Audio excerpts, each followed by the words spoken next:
Hi friends. If you're enjoying my videos, please hit the like button. It helps the YouTube algorithm notice me. Now sit back, relax, and enjoy the story. It had been 6 years since Gabriel disappeared into Olympic National Forest. He'd vanished along the Bogachiel River Trail, a popular hike near Solduck River, known for its rugged terrain and dense woods. Gabriel spent 27 days lost before rangers found him alive, barefoot and wrapped in someone else's sleeping bag, nearly 10 miles off trail. He'd never explained what happened, never answered our questions, and soon after he drifted away from our lives altogether. The years passed in uneasy silence. Gabriel became a ghost in our memories, a reminder of something we couldn't understand or explain. His disappearance had haunted our group, leaving questions that festered like infected wounds. Maya and I had tried reaching out countless times, but Gabriel had built walls around himself that seemed impenetrable. Then, out of nowhere, Gabriel called me. His voice sounded hollow, distant, like it was traveling through years of accumulated darkness. "I need to go back," he said, each word deliberate and heavy. "To face it." I knew instantly that it meant the trail, the woods, whatever he'd found out there. The thing that had taken 27 days of his life and left him forever changed. I'd spent years hoping Gabriel would eventually talk, but he'd always refused. Now something had changed. His voice carried a desperate urgency that made my skin crawl. There was something else too, a tremor of fear that he was trying desperately to hide. Maya was skeptical when I told her about Gabriel's call, but insisted she come along. Partly out of concern and partly curiosity, I suspect. After all, she'd been just as haunted as I had by his mysterious disappearance. The official reports had been sanitized, clinical, offering no real explanations for how an experienced hiker could vanish for nearly a month and emerge with no memory of where he'd been. It was early morning when we drove into the forest, shadows still stretching across the narrow roads like grasping fingers. Gabriel sat silently beside me, staring straight ahead with an intensity that made me uncomfortable. His breathing was shallow, controlled, as if he was afraid that taking a deep breath might trigger something terrible. Maya glanced at him from the back seat, her concern evident. Gabriel had always been reserved, but now he was barely recognizable. He'd aged more than the rest of us, his hair thinner, eyes hollow and sunken, face drawn and weary like someone who hadn't truly rested in years. His hands had developed a constant tremor, and I noticed fresh scratches along his forearms that looked self-inflicted. Something else was different too, a restlessness beneath his skin, as if invisible insects were crawling just below the surface. His eyes darted constantly to the windows, scanning the tree line with paranoid intensity. Every shadow seemed to catch his attention. Every movement in the periphery made him tense. At the trailhead, we unloaded our gear with methodical precision, but the air felt thick with unspoken dread. Gabriel stood for a moment, staring at the sign marking the path toward the Bogachiel River. His hands shook slightly as he tightened his pack straps, and I noticed his knuckles were white from gripping them so hard. "You okay, Gabriel?" Maya asked quietly, her voice cutting through the oppressive silence. He blinked, startled by her voice, as if he'd forgotten we were there. "Yeah," he mumbled, almost too softly to hear. His voice sounded rusty, unused. "Let's go." The hike was difficult, but familiar at first. Wide paths, a steady incline, lush ferns along the trail that seemed to watch our passage. Maya kept up conversation to fill the heavy silence, but her words felt hollow against the weight of Gabriel's presence.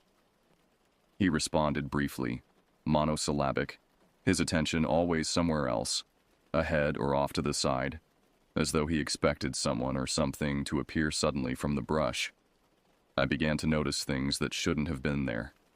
Scratches on trees that looked too deliberate, too uniform. Stones arranged in patterns that seemed almost ritualistic. When I pointed them out to Maya, she frowned, but Gabriel's reaction was immediate and violent. He grabbed my arm with surprising strength. Don't, he whispered urgently. Don't draw attention to them. Several miles in, we reached the spot where Gabriel had originally vanished. A small wooden post marked the intersection with a disused trail that had once cut toward Appleton Pass, but was now overgrown and almost indistinguishable from the surrounding forest. The vegetation here seemed different, darker, more twisted, as if the very soil had been poisoned. Gabriel stopped dead, eyes locked on the narrow path disappearing into thick brush. This was it, he said, voice flat and emotionless. Maya looked uneasy, and I felt it too. A strange sense of displacement, like standing at the edge of a great void. The air here was different, thicker, charged with an electricity that made my teeth ache. Something was fundamentally wrong about this place. Something that went beyond the normal dangers of wilderness. Gabriel crouched, tracing his fingers along the ground as if trying to recall some crucial detail. His movements were reverent, almost religious, and when he looked up at us, his eyes had darkened to black pools. We shouldn't stop here, he said, but his voice carried no conviction. The temperature seemed to drop as we stood there. My breath began to mist, despite the mild weather. Maya wrapped her arms around herself, shivering. In the distance, something howled. Not an animal sound, but something that seemed to come from a human throat stretched beyond its natural limits. We continued for another hour, following the main trail deeper toward Slide Lake.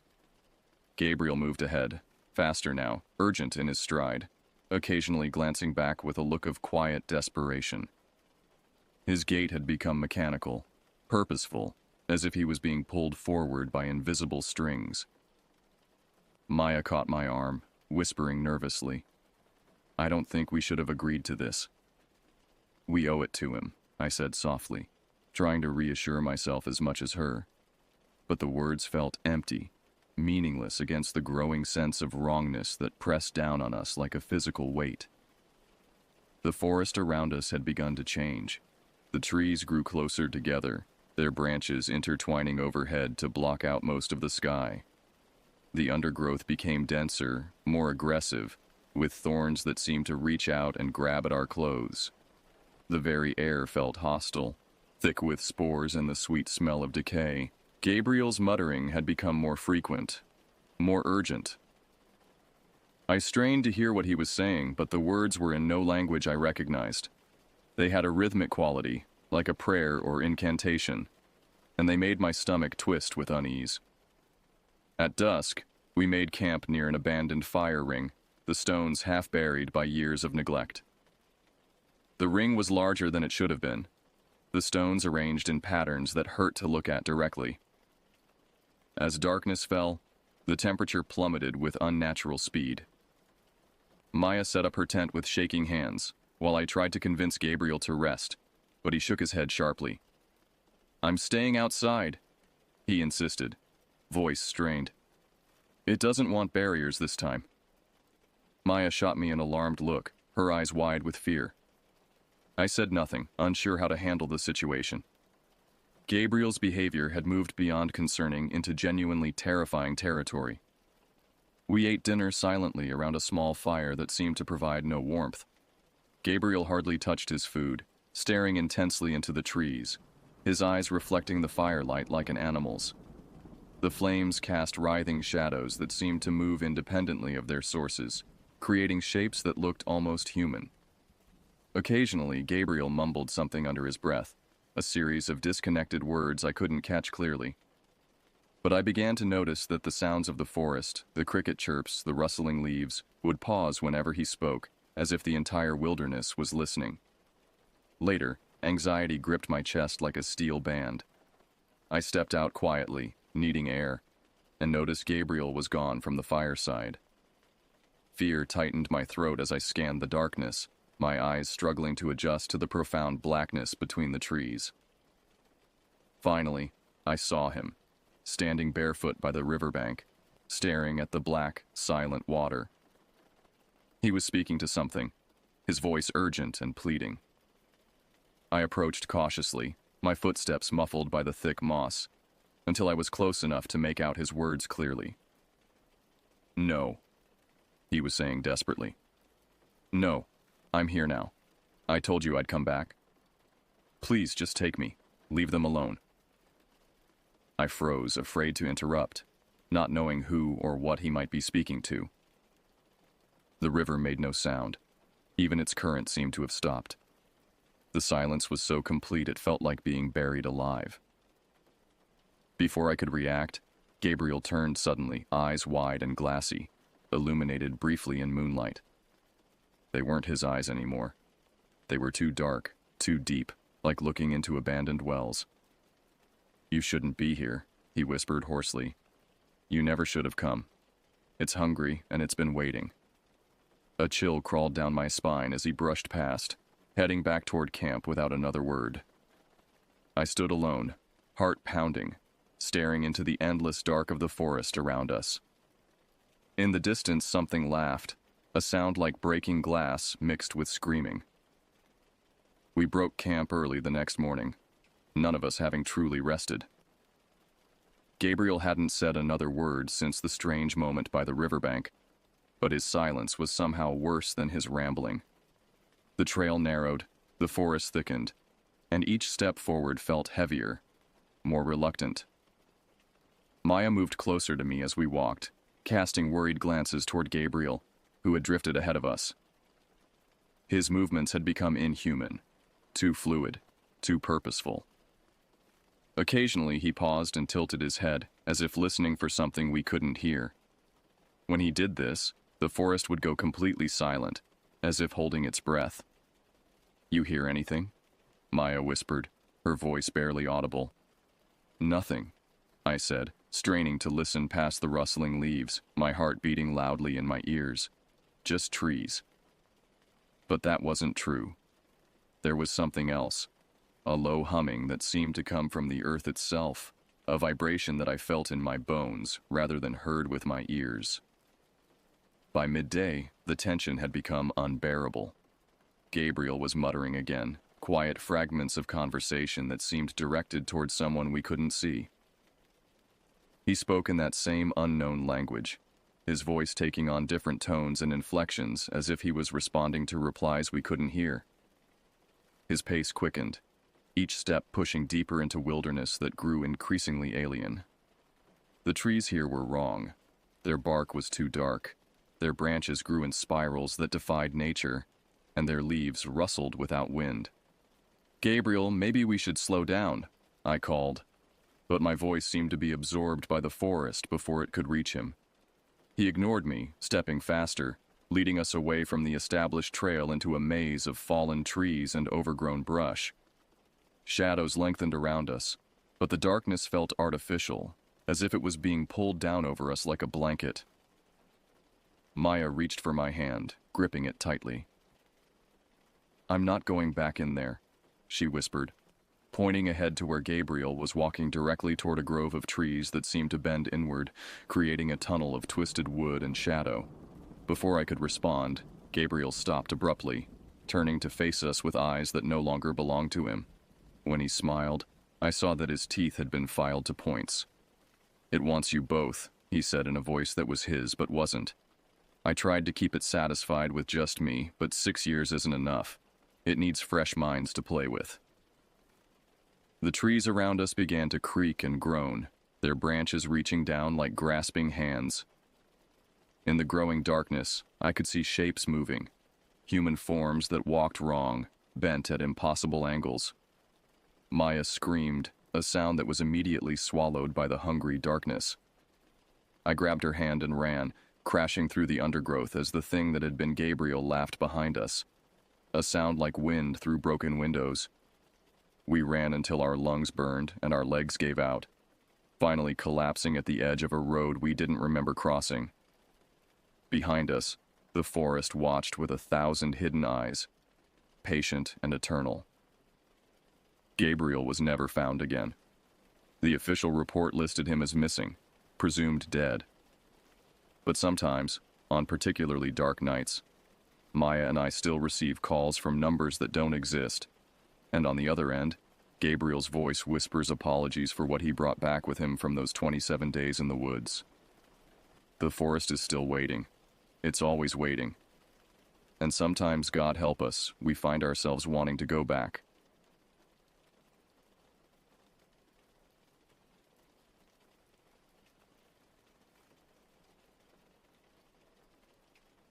I should have heeded the warnings that afternoon when the local ranger station mentioned the recent disappearances. 3 hikers in the past month, all experienced outdoorsmen who knew these mountains like the backs of their weathered hands. But I dismissed their concerns with the arrogance of someone who'd spent countless nights in the wilderness without incident. The Gallatin National Forest had been my refuge for over 15 years, a place where I could escape the suffocating routine of my office job and reconnect with something primal and pure. The truck groaned under the weight of my gear as I navigated the winding mountain roads that October evening in 2020. Beside me, Zeus, my loyal German Shepherd mix, sat alert and excited, his dark ears pricked forward as he watched the landscape change from rolling hills to dense forest. The radio had been crackling with static for the past hour, the signal weakening as we climbed higher into the remote wilderness.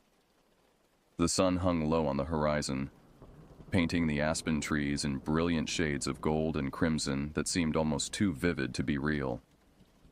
The campsite I'd chosen was deliberately isolated, accessible only by a narrow dirt track that wound through miles of unmarked terrain. I'd discovered it during a hunting trip 5 years earlier.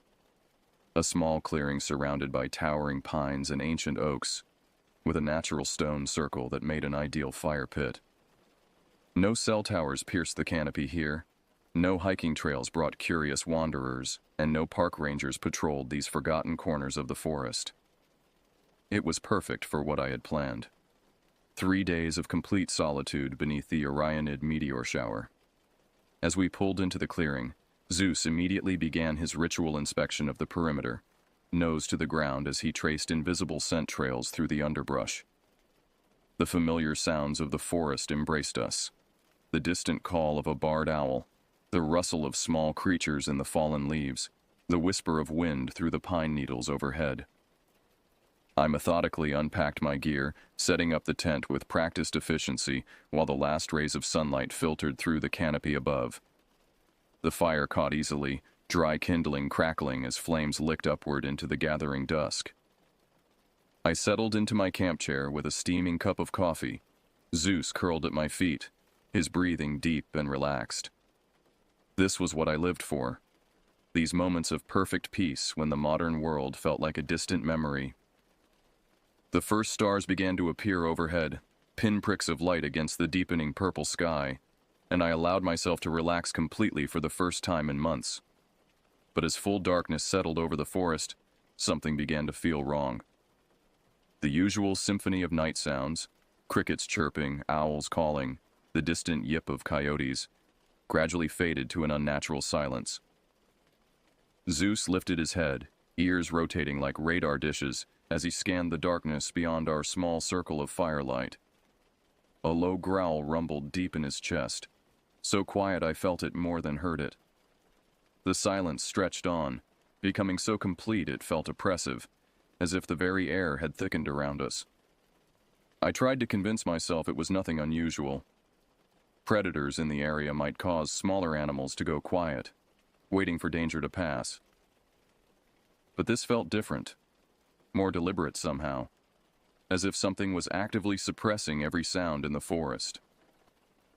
Zeus remained rigid beside me, his hackles rising in a ridge along his spine. I reached for my flashlight and swept the beam across the tree line, searching for whatever had caught his attention. The light revealed only the familiar sight of pine trunks and underbrush, shadows dancing as branches swayed in the evening breeze. But there was something about those shadows that made my skin crawl. They seemed too deep, too solid, moving independently of the wind-stirred branches that should have been casting them. "Easy, boy," I whispered, more to calm myself than Zeus. My voice sounded strange in the absolute quiet, muffled and small. I kept the flashlight moving, probing deeper into the forest, when suddenly Zeus erupted into the most vicious barking I'd ever heard from him.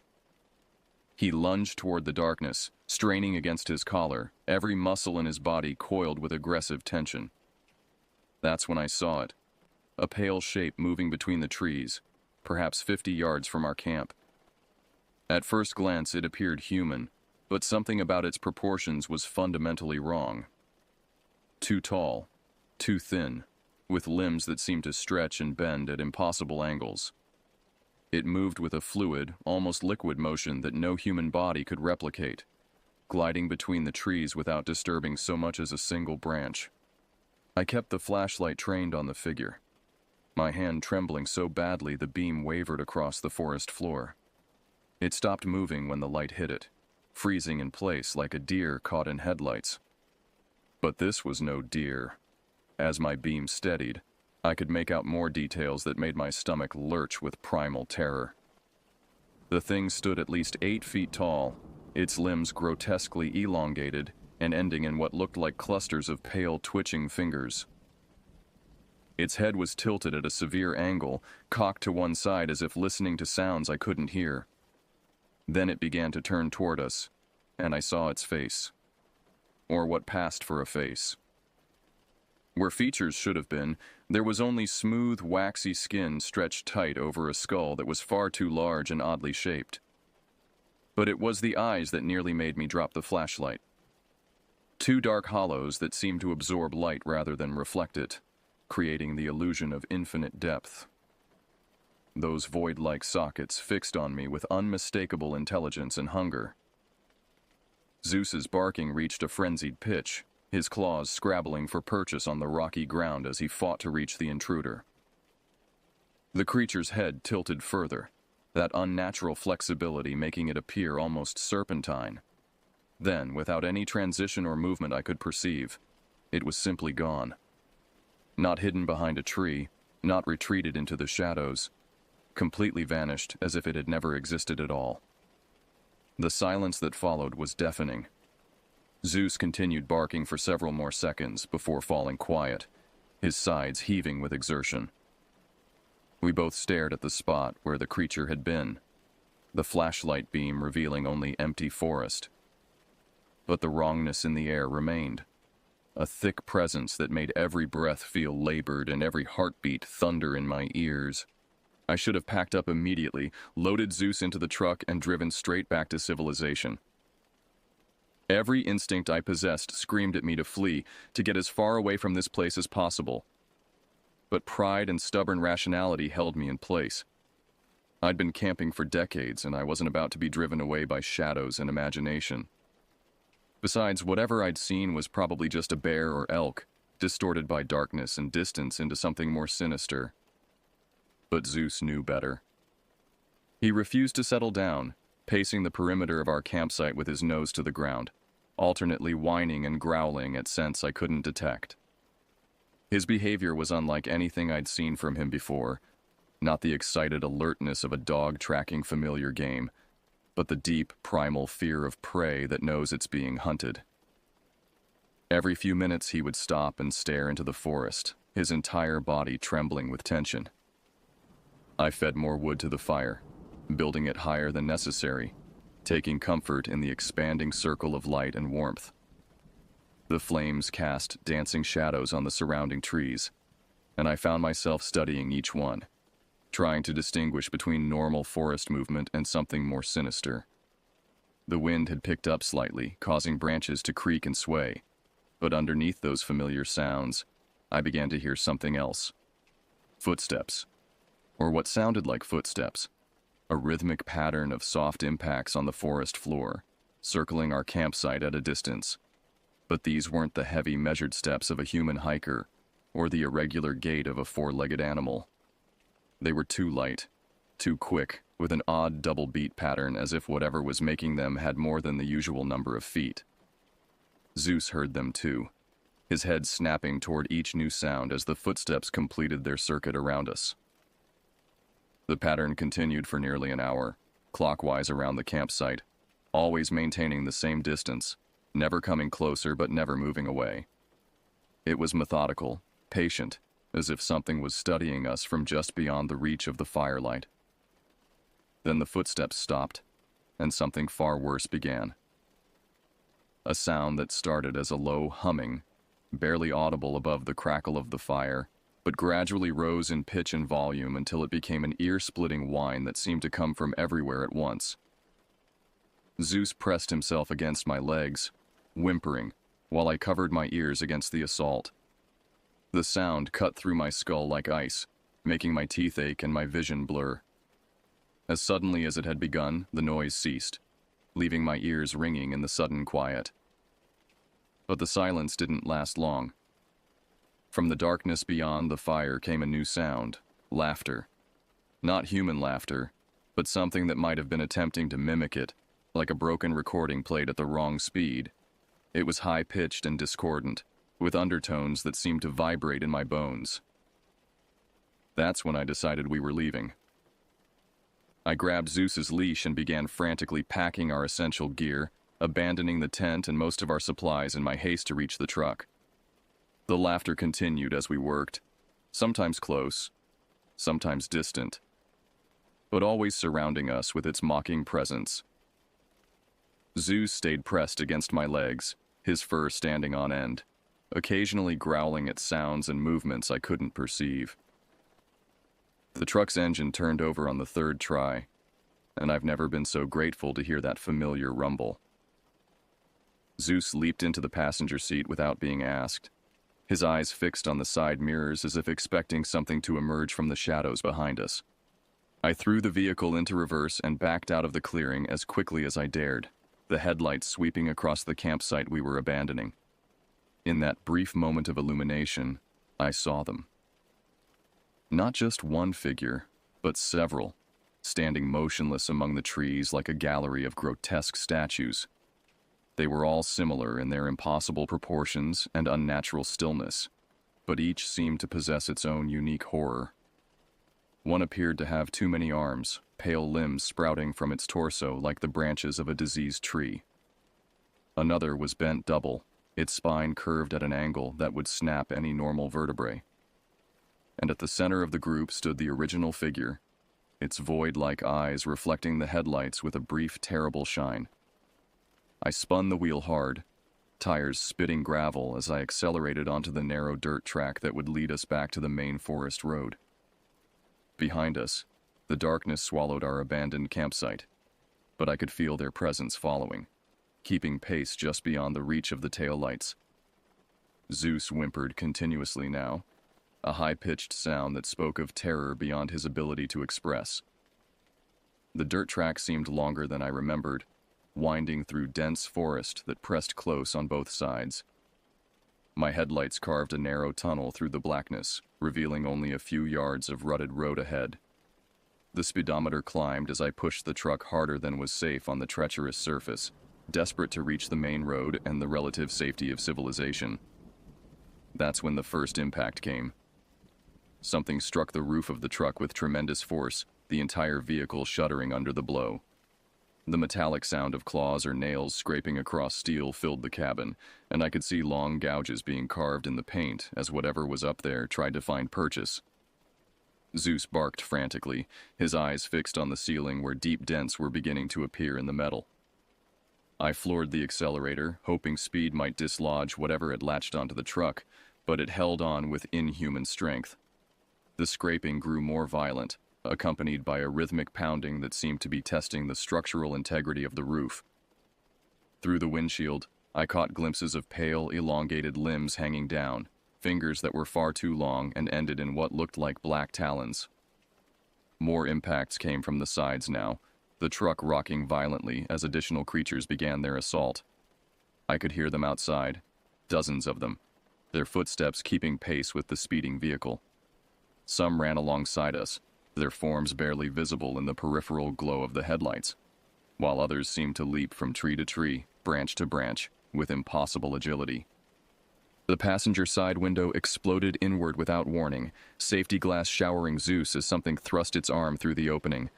I caught a glimpse of flesh that was too white, too smooth, like polished bone, before Zeus lunged forward and clamped his jaws around the intruding limb. The creature's scream was unlike anything I'd ever heard. Part human agony, part animal rage, part something else entirely that made my soul recoil in horror. Zeus held on grimly as the thing tried to withdraw, his growls mixing with the creature's inhuman wails. Dark fluid, too thick to be blood, splattered across the interior of the truck. I swerved violently, hoping to shake loose both the creature and whatever was still clinging to the roof. But they maintained their grip with disturbing tenacity. Then I saw the main road ahead, blessed asphalt gleaming in the headlights like a river of salvation. I hit the pavement at dangerous speed, the truck's suspension bottoming out with a bone-jarring crash. For a moment, I thought we were free. The impact stopped, the scraping ceased, and Zeus released his grip on the retreating arm. But as I glanced in the rearview mirror, my relief turned to ice. They were still following, perhaps a dozen of those impossible figures moving across the asphalt with that same fluid, unnatural gait. Their pale forms seemed to glow faintly in the darkness, and they were gaining ground despite the truck's speed. The nearest town was Meridian Creek, a tiny mountain community that consisted of little more than a general store, a gas station, and a few dozen houses scattered among the pines. I'd stopped there countless times over the years, always finding it a peaceful oasis of small-town charm. But now, racing through the darkness with horrors in pursuit, it represented my only hope of survival. The town's lights appeared in the distance like a beacon, and I pressed the accelerator harder, coaxing every bit of speed from the old truck. Behind us, our pursuers maintained their relentless pace, their forms occasionally illuminated by passing streetlights. They moved with a coordination that suggested intelligence, spreading out across the road in a pattern that would have blocked any attempt at escape. I pulled into the parking lot of Murphy's gas station with tires squealing, coming to a stop directly under the harsh fluorescent lights that bathed the area in sterile white illumination. Zeus remained pressed against the floor, his eyes darting between the shattered passenger window and the darkness beyond the light. My hands shook as I fumbled with the door handle, my body refusing to believe we'd reached safety. The bell above the station door chimed cheerfully as I stumbled inside, a normal sound that seemed absurdly out of place after what we'd just experienced. Behind the counter, an elderly man looked up from his newspaper, his weathered face creased with mild concern at my disheveled appearance. "You all right there, son?" he asked, his voice carrying the slow drawl of someone who'd spent his entire life in these mountains. "Look like you seen a ghost." "There's something in the forest," I managed, my voice cracking with strain. "Something that isn't supposed to exist. It followed us, attacked our truck. You need to call the police, the Forest Service, anyone who will listen." Murphy, I recognized him now, though we'd never been formally introduced, set down his paper and studied me with the patient expression of someone accustomed to dealing with rattled tourists. His eyes took in my torn clothing, the scratches on my arms, the wild look that I knew must be etched across my face. "What kind of something?" he asked carefully, as if humoring a child with an overactive imagination. "I don't know," I admitted. "They looked human, but wrong. Too tall, too thin, moving in ways that people can't move. They surrounded our campsite, followed us for miles, attacked the truck." I gestured toward the parking lot, where my vehicle sat under the lights like a wounded animal. "Look at the damage if you don't believe me." Murphy stood slowly, his joints creaking with age, and walked to the window. His expression changed as he saw the truck, the caved-in roof, the shattered passenger window, the long gouges in the paint that could have been made by massive claws. When he turned back to me, the skepticism had been replaced by something else. Recognition. "You're not the first one to come in here with a story like that," he said quietly. "Been happening more often lately, especially in the past few months. Campers, hikers, hunters, all talking about things in the forest that shouldn't be there. Most folks don't believe them, write it off as cabin fever or too much whiskey around the campfire." "But you believe me," I said, and it wasn't a question. "I've lived in these mountains for 73 years, Murphy replied. "Seen things that would make a preacher question his faith. The forest has been changing, getting darker. Things moving through it that weren't there before. The animals know it too. Been acting strange, staying closer to town, like they're afraid to go too deep into the trees. He walked back to the counter and pulled out a well-worn logbook, flipping through pages covered with handwritten entries. Started keeping track after the third person came in here babbling about monsters in the woods. Got entries going back 6 months now, all describing similar encounters.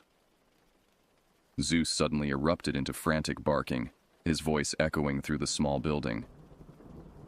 We both turned toward the windows, and what I saw there made my knees nearly buckle. They were at the edge of the lighted area, perhaps 20 of them now, standing motionless like an army of nightmares. The harsh fluorescent lights seemed to pain them somehow. They swayed slightly, as if fighting against an invisible barrier, but they didn't retreat. "God in heaven," Murphy whispered, his voice filled with awe and terror. "I ain't never seen so many of them at once." Murphy moved with surprising speed for his age, grabbing a shotgun from beneath the counter and checking the shells with practiced efficiency. His hands were steady despite the fear in his eyes, the movements of someone who'd handled firearms his entire life. "They don't like the light," he explained as he pumped a shell into the chamber. "That's why they stay back from the bright areas, but they're patient creatures, stubborn as mules when they set their mind to something. Could be here for hours, waiting for us to make a mistake." Through the windows, I could see more of them arriving, emerging from the forest like pale ghosts materializing from the darkness. They formed a loose circle around the gas station, maintaining their distance from the lights but clearly establishing a perimeter. Their numbers continued to grow, 30, then 40, then more than I could accurately count. "What do they want?" I asked, though I suspected I already knew the answer. "Same thing any predator wants," Murphy replied grimly. "A meal. But these things don't hunt like normal predators. They're smart, organized, patient. They'll wait for the right opportunity, then strike all at once."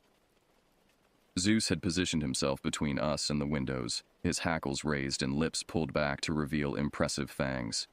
His ears were flat against his skull, and every muscle in his body was coiled for action. I'd never seen him display such aggressive posturing, not even when facing other dogs or wild animals. The lights above us flickered once, twice, then steadied. Murphy's expression darkened as he noticed it. "That's not good," he muttered. "They've figured out how to interfere with the electrical system. Won't be long before they find a way to cut the power entirely." As if summoned by his words, the creatures began to move. Not closer, but in a coordinated fashion that suggested communication I couldn't detect. Several of them disappeared into the darkness, while others took new positions around the station. The precision of their movement was terrifying. This wasn't the random behavior of wild animals, but the calculated strategy of intelligent hunters. "There's a radio in the back room," Murphy said. "Emergency frequency that connects directly to the state police. You get on there and start calling for help while I keep watch out here." I hurried to the back room, Zeus close at my heels, and found the radio equipment mounted on a steel table. The setup looked military in nature, far more sophisticated than what a small-town gas station would normally possess. I grabbed the microphone and began transmitting on the emergency frequency, my voice tight with desperation as I explained our situation. Static answered me, broken by occasional bursts of what might have been voice transmissions, but nothing coherent. The mountains had always been problematic for radio communication, but this seemed worse than usual, as if something was actively jamming the signals. I tried different frequencies, adjusting the antenna position, but received only electronic noise in response. That's when the first light went out. The exterior floods that illuminated the gas pumps flickered once and died, plunging half the parking lot into darkness. Within seconds, several of the creatures moved forward to occupy the newly darkened area, their pale forms barely visible against the black asphalt. "They're taking out the lights systematically," Murphy called from the front room.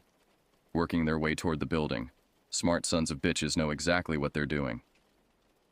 Another bank of lights failed, then another. The circle of safety around us was shrinking with each passing minute, the creatures advancing as darkness claimed more territory. Through the remaining windows, I could see them more clearly now. Dozens of impossible figures standing just beyond the light, waiting with infinite patience for their opportunity. Zeus whimpered, pressing himself against my legs as the shadows crept closer to the building. His instincts were screaming danger, and mine were beginning to follow suit. Whatever these things were, they had us trapped and were systematically eliminating our defenses. It was only a matter of time before they found a way inside. The building's interior lights began to flicker more violently now, the fluorescent tubes buzzing and sparking as whatever force the creatures controlled interfered with the electrical system. Murphy had positioned himself at the front window with his shotgun ready, his weathered face grim with determination. Outside, the remaining perimeter lights died one by one, darkness creeping inexorably toward us like a living thing. "How long until dawn?" I asked, though I suspected we wouldn't survive that long. 4 hours, maybe 5, Murphy replied without taking his eyes off the approaching shadows. "But I don't think these things care much about sunrise. Been reports of them moving in broad daylight when they're determined enough." The last of the exterior lights failed with a loud pop of exploding glass, plunging everything outside into absolute darkness. The only illumination now came from the interior fluorescence, creating a small island of light in an ocean of black. Through the windows I could see nothing but my own reflection staring back with wild, terrified eyes. But I could feel them out there. Dozens of inhuman presences surrounding the building, moving with predatory patience as they prepared for the final assault. The silence was complete now. No wind, no distant traffic, no sounds of civilization. Just the electric hum of dying light bulbs and Zeus's labored breathing beside me. The first impact against the building's wall nearly knocked me off my feet. The entire structure shuddered as something struck the exterior with tremendous force, rattling bottles and merchandise on the shelves. More impacts followed. Systematic, methodical strikes that seemed designed to test the building's structural integrity. "They're probing for weak points," Murphy said grimly, looking for the easiest way inside. A window at the back of the store exploded inward, safety glass showering across the floor in a glittering cascade. Through the opening came a pale arm, impossibly long and ending in those terrible black talons I'd seen before. It swept across the shelves blindly, knocking over cans and packages as it searched for something to grasp. Murphy spun and fired, the shotgun blast deafening in the confined space. The arm jerked back with an inhuman shriek, dark fluid splattering the walls where it had been. But within seconds, another arm thrust through a different window, then another, until half a dozen of those nightmare appendages were reaching into our shrinking sanctuary. Zeus launched himself at the nearest intrusion, his jaws clamping down on pale flesh with savage determination. The creature's scream was like broken glass scraping against steel, and it tried desperately to withdraw, but Zeus held on with grim tenacity. Dark fluid, too thick to be blood, poured from the wound onto the floor. I grabbed a baseball bat from behind the counter and began swinging at the other arms, my strikes driven by pure terror and adrenaline. Each impact sent vibrations up through the wooden handle, but the creatures seemed largely immune to pain, continuing their blind groping despite the damage I was inflicting. The front door's glass suddenly cracked in a spiderweb pattern, then shattered completely. Through the opening, I could see them clearly for the first time, a mass of pale, writhing forms pressed against each other like maggots in a wound. Their faces, what passed for faces, were turned toward us with unmistakable hunger. Those void-like eyes seemed to absorb the light from inside the store, creating dark spots in my vision wherever I looked directly at them. Murphy fired again and again, his shots carefully placed to drive back the creatures pressing against the entrance. But I could see we were running out of time and ammunition. For every creature he drove back, 2 more seemed to take its place. Their numbers appeared limitless, an army of nightmares emerging from the deepest parts of the forest. The interior lights began to fail now, fluorescent tubes exploding in showers of sparks and glass. With each failing bulb, our sanctuary grew smaller, darkness creeping in from all sides like rising water. Zeus released his grip on the arm he'd been savaging and moved to stand between us and the failing lights, his growls now constant and deep. That's when I remembered Murphy's truck parked behind the building, hidden from view of most of the creatures. It wasn't much of a plan, but it was better than waiting here to be overwhelmed. "The back exit!" I shouted over the noise of shattering glass and inhuman screams. "Your truck. Can we make a run for it?" Murphy glanced toward the rear of the building, calculating distances and odds with the quick assessment of someone who'd faced dangerous situations before. "It's risky, but you're right. Staying here is suicide." He grabbed a handful of shells from beneath the counter, reloading the shotgun with practiced speed. "On my count, we go together. Don't stop, don't look back, and whatever you do, don't let them separate us." The final interior light flickered once and died, plunging us into complete darkness.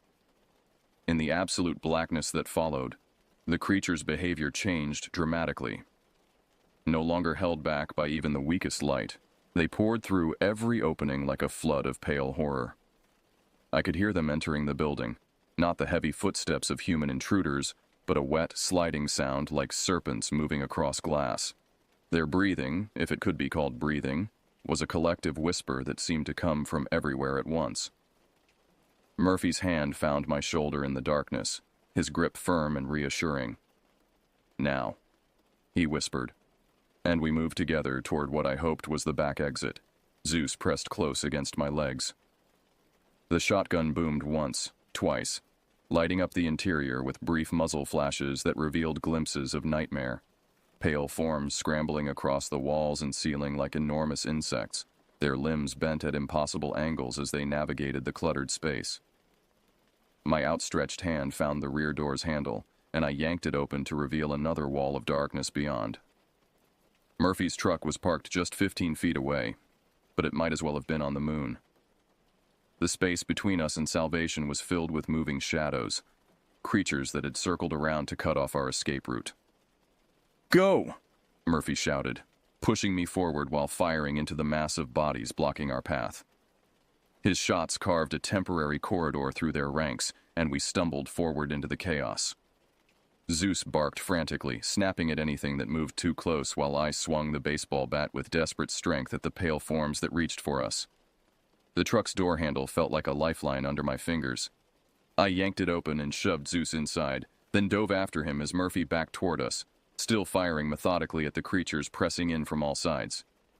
His movements were those of an old soldier, conserving ammunition while making every shot count. "Get in!" I screamed, but Murphy shook his head grimly. "Engine won't start with all of us in the cab," he called back. "Too much weight, too much interference. You go. Get to the state police. Tell them what's happening here." Before I could protest, he slammed the driver's door shut and slapped the window twice.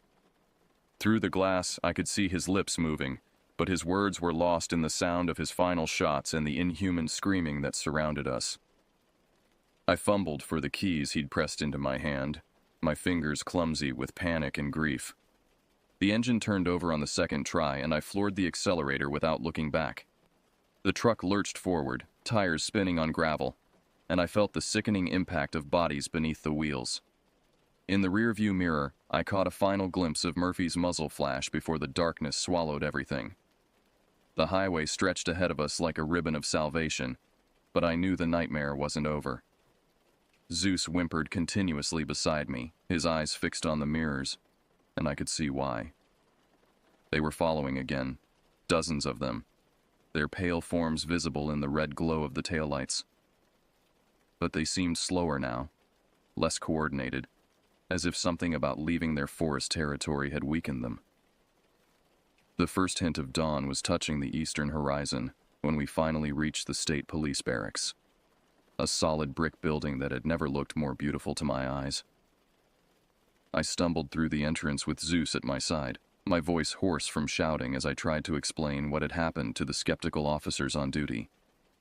They listened politely to my story, took detailed notes, and promised to send a unit to check on Murphy's station. But I could see the doubt in their eyes, the careful way they spoke to me as if I might be suffering from some kind of breakdown. It wasn't until the first patrol car returned 6 hours later that their attitudes began to change. Murphy's gas station was gone. Not destroyed, not burned down, simply gone, as if it had never existed. The lot where it had stood was empty except for scattered debris and stains that could have been anything. The officers found no bodies, no evidence of violence, nothing to support my claims except the damage to Murphy's truck and my own obvious trauma. But in the days that followed, other reports began to surface. Hikers who had encountered impossible creatures in the forest. Residents of remote mountain communities who had seen pale figures moving through the trees at night. Search and rescue teams who had discovered campsites abandoned in apparent haste, gear scattered as if the occupants had fled in terror. The authorities eventually established a restricted zone around that section of forest, officially citing geological instability and dangerous wildlife activity. But those of us who knew the truth understood what was really happening. The things in the woods were multiplying, spreading, claiming more territory with each passing month. I never went camping again. Zeus and I moved to the city, far from any forest, far from the mountains that had once been my sanctuary. But sometimes, on the darkest nights, I swear I can still hear them. That inhuman laughter echoing in the distance, growing closer with each passing season. The woods are no longer safe for anyone, and I fear it's only a matter of time before they decide to leave the forest entirely and bring their hunger to the places where we thought we were safe. God help us all when that day comes.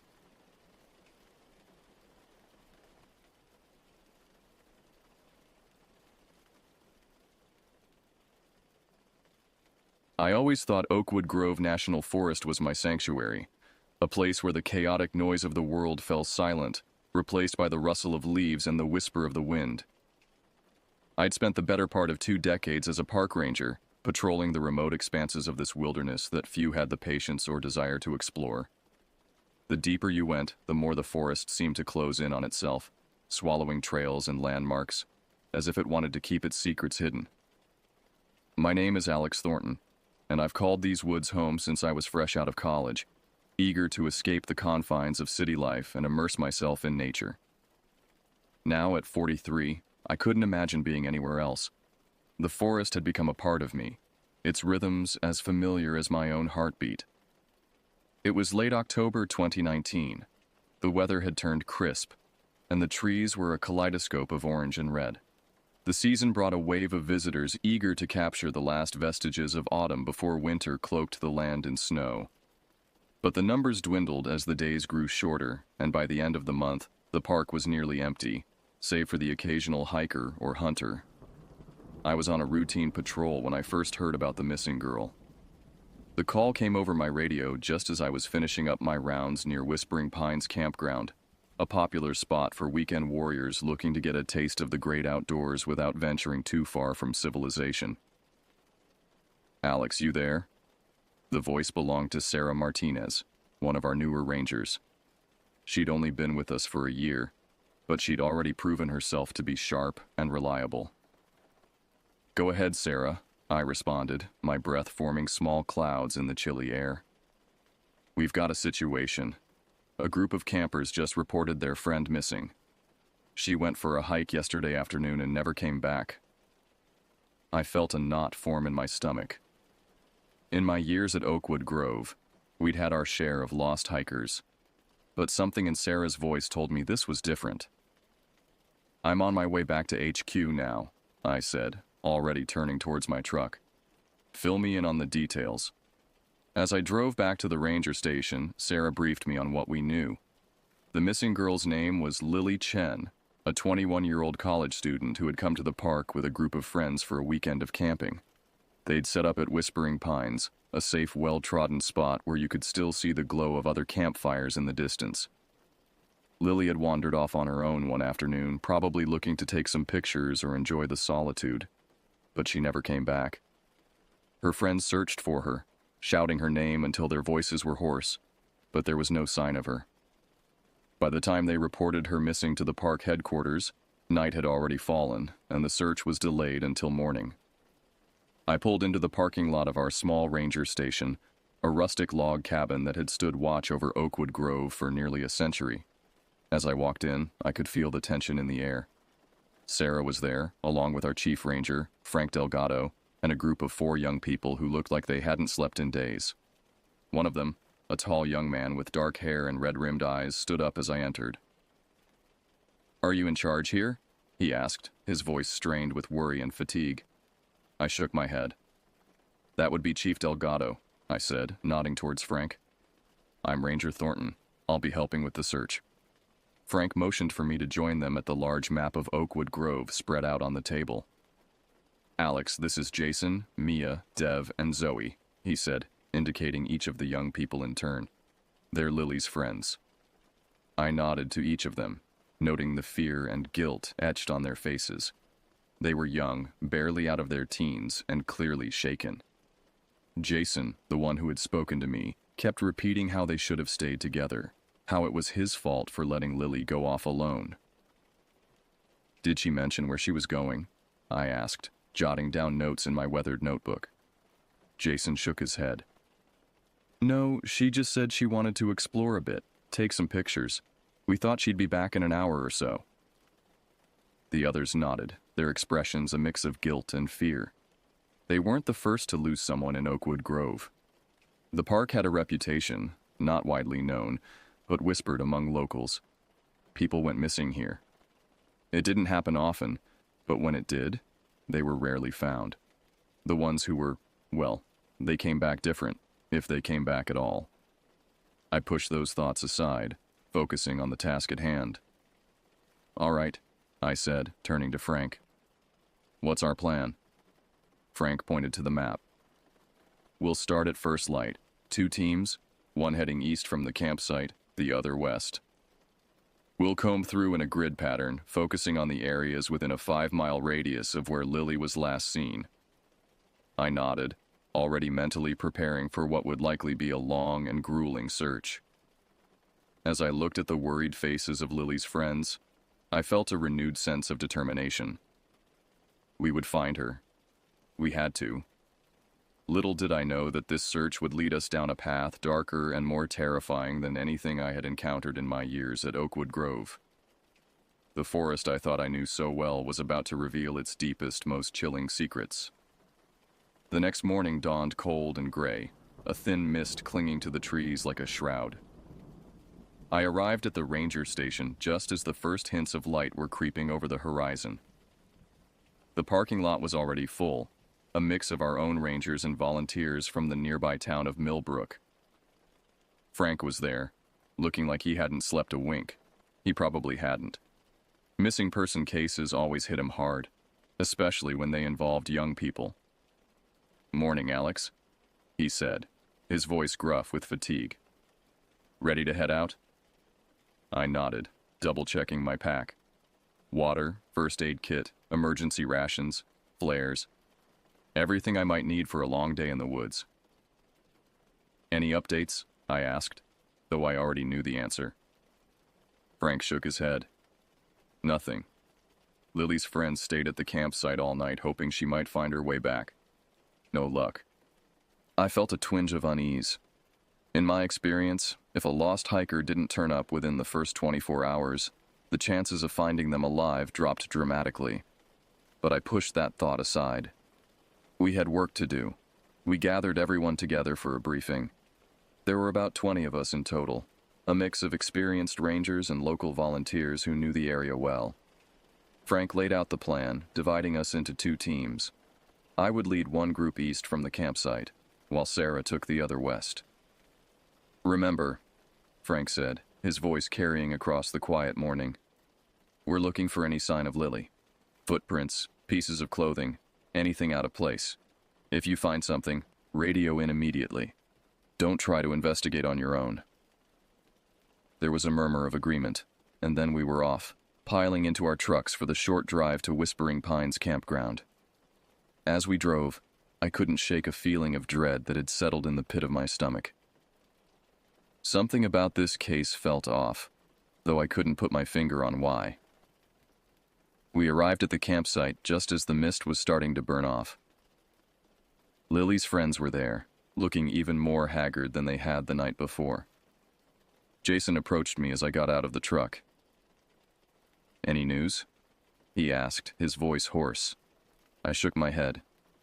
"Not yet, but we're just getting started. Can you show me exactly where you last saw Lily?" Jason led me to a spot at the edge of the campsite. There was a small trail leading into the woods, barely more than a game path. "She went that way," he said, pointing. "Said she wanted to get some pictures of the fall colors." I nodded, making a mental note. It wasn't much to go on, but it was a start. "All right. We'll focus our search in that direction. You and your friends should stay here in case she comes back." Jason looked like he wanted to argue, to insist on joining the search, but he just nodded wearily. I could see the toll the last day had taken on him, on all of them. I gathered my team and we set off into the woods, spreading out in a line about 10 feet apart. The forest was quiet, eerily so. Usually, even in late autumn, you'd hear birds calling, small animals scurrying through the underbrush. But today, there was nothing but the sound of our own footsteps crunching through the fallen leaves. We searched for hours, methodically covering ground, calling Lily's name every few minutes. But as the day wore on, we found nothing. No footprints, no scraps of clothing, not even a broken twig that might indicate someone had passed through recently. It was as if Lily had simply vanished into thin air. As the sun began to dip towards the horizon, painting the sky in shades of orange and pink, I called a halt. We'd been searching for nearly 12 hours, and fatigue was setting in. Pushing on in the dark would be dangerous and likely fruitless. We made our way back to the campsite, where Sarah's team was also returning. The look on her face told me they'd had no more luck than we had. Lily's friends were still there, huddled around a small campfire. The hope that had been in their eyes that morning was fading, replaced by a growing despair. I approached them, dreading the conversation I was about to have. "I'm sorry," I said, my voice low. "We didn't find anything today, but we're not giving up. We'll be back out at first light tomorrow." Jason looked up at me, his eyes red-rimmed and hollow. "She's still out there," he said, his voice barely above a whisper. "She has to be." I nodded, not trusting myself to speak. I wanted to reassure them, to tell them that we'd find Lily safe and sound. But I'd been a ranger long enough to know better than to make promises I couldn't keep. As I turned to leave, Mia, one of the other friends, spoke up. "There's something else," she said, her voice trembling slightly. "Something we didn't mention before." I turned back, my interest piqued. "What is it?" Mia glanced at the others as if seeking permission. They nodded, and she continued. "The day before Lily disappeared, we saw someone. A man, out in the woods." "That's not unusual," I said. "Lots of hikers and campers come through here." "No, this was different," Mia insisted. "He was strange, dirty, like he'd been living out here. And the way he looked at us, it was creepy." I felt a chill run down my spine that had nothing to do with the cooling evening air. "Can you describe him?" Mia nodded. "Tall, skinny, long, greasy hair. And his face, it just didn't look right. Like he'd been out here too long, you know?" I did know. Oakwood Grove attracted its share of drifters and loners, people who preferred the company of trees to that of other humans.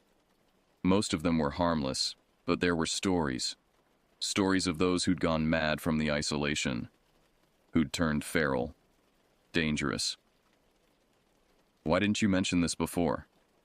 I asked, trying to keep the frustration out of my voice. "We didn't think it was important," Jason said. "Lots of weird people come through here, and we didn't see him again after that first time." I nodded, making a mental note to inform Frank about this new development. It might be nothing, but in a case like this, every detail mattered. "All right, I said. "Thank you for telling me. If you remember anything else, anything at all, let us know immediately." As I walked back to my truck, my mind was racing. The strange man might have nothing to do with Lily's disappearance, but my instincts were screaming that there was a connection. And in all my years as a ranger, I'd learned to trust my instincts. I radioed Frank, filling him in on what Lily's friends had told me. He agreed that it was worth looking into and said he'd contact the local sheriff's office to see if they had any information on drifters or transients in the area. As I drove back to the ranger station, the forest around me seemed to grow darker, more menacing. The trees that had always been a source of comfort now felt like they were hiding secrets, concealing dangers I couldn't begin to understand. For the first time in years, I felt like a stranger in these woods, and I couldn't shake the feeling that whatever had happened to Lily Chen, it was just the beginning of something much darker and more terrifying than anything Oakwood Grove had seen before. The next few days passed in a blur of exhaustive searches and growing frustration. We expanded our search area, bringing in more volunteers and even a team with search dogs. But it was as if Lily Chen had simply ceased to exist. There was no trace of her, no clue as to where she might have gone. The atmosphere in Oakwood Grove had changed. The usual peace and tranquility of the forest had been replaced by a palpable tension. Even the most experienced rangers among us were on edge, jumping at shadows and unexpected sounds. It was on the fourth night of the search that things took a turn for the truly bizarre. I was at the makeshift command center we'd set up near Whispering Pines, poring over maps and trying to figure out where we might have missed something. The night was unusually still, the silence broken only by the occasional hoot of an owl or the rustling of leaves in a faint breeze. Suddenly, Jason burst into the tent, his eyes wild with a mixture of fear and hope. "I heard her," he gasped, struggling to catch his breath. "I heard Lily." I was on my feet in an instant. "Where? When?" "Just now," he said, pointing towards the dense woods to the east of the campsite. It was faint, but I'm sure it was her voice. She was calling for help. I grabbed my gear and radioed for backup. Within minutes, a small team had assembled, and we set off in the direction Jason had indicated. The forest seemed to close in around us as we moved deeper into the woods, the beam of our flashlights barely penetrating the thick canopy above. We called Lily's name, our voices echoing unnaturally in the still night air. But there was no response. After an hour of fruitless searching, I was beginning to think that Jason's mind had been playing tricks on him. The stress and lack of sleep could easily lead to auditory hallucinations. But then I heard it too. A faint sound, barely audible over the rustle of leaves. It sounded like a voice, but it was unlike any human voice I'd ever heard. It was high-pitched, almost keening, and seemed to come from everywhere and nowhere at once. "Did you hear that?" I whispered, my hand instinctively going to the hunting knife at my belt. The others nodded, their faces pale in the harsh light of the flashlights. We stood still, straining our ears. The sound came again, louder this time. It was definitely a voice, but the words were indistinct, garbled as if coming from underwater. And then, as suddenly as it had started, the voice stopped. The silence that followed was deafening. "What the hell was that?" one of the volunteers whispered, his voice shaking. I shook my head, unable to form a coherent response. In all my years in these woods, I'd never experienced anything like this. It was unsettling, to say the least.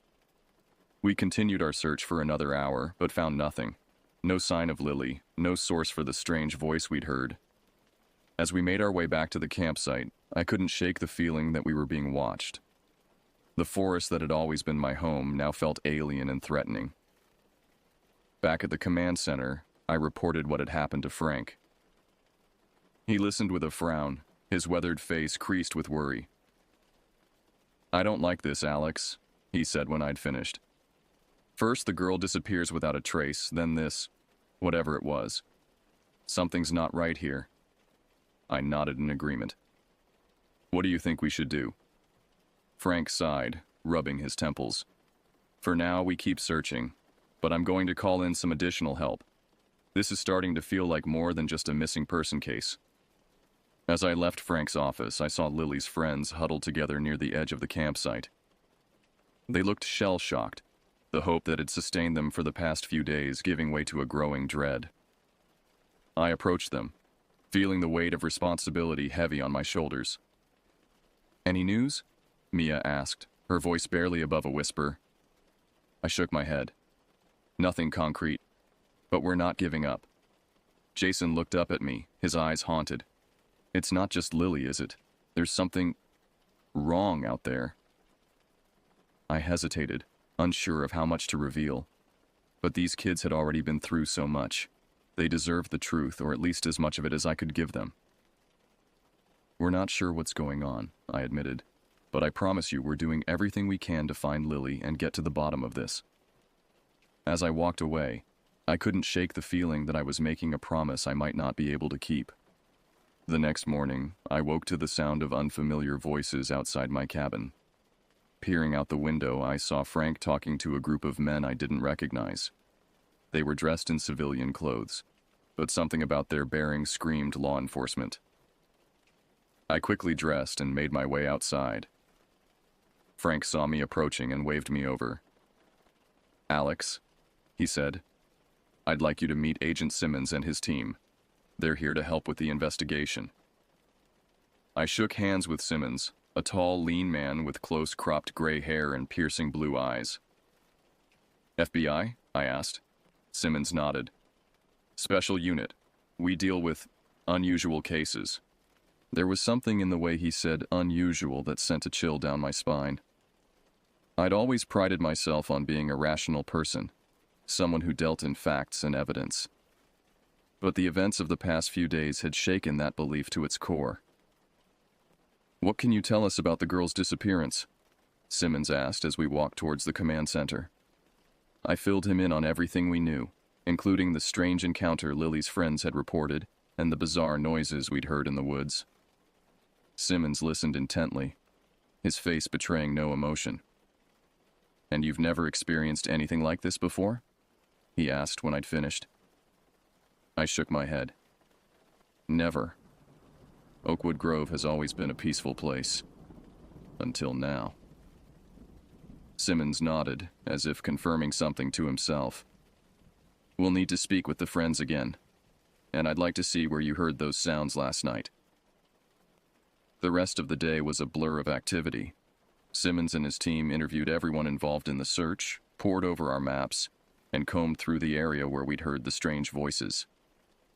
They were thorough and professional, but I couldn't shake the feeling that they knew more than they were letting on. It was late afternoon when one of the local volunteers, a man named Tom, who'd lived in the area his whole life, approached me with a worried look on his face. "Alex," he said, his voice low, "there's something you should know. Something I should have mentioned earlier, but, well, I didn't want to sound crazy." I felt my stomach tighten. "What is it, Tom?" He glanced around, as if afraid of being overheard. "You remember that story about the hermit? The one who supposedly lived deep in the woods?" I nodded.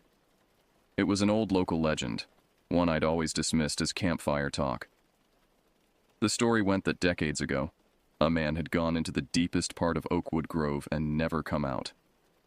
Over the years, hikers claimed to have seen him, describing a wild-looking man with long hair and tattered clothes. "What about it?" I asked. Tom swallowed hard. "I think I saw him. About a week before the girl went missing.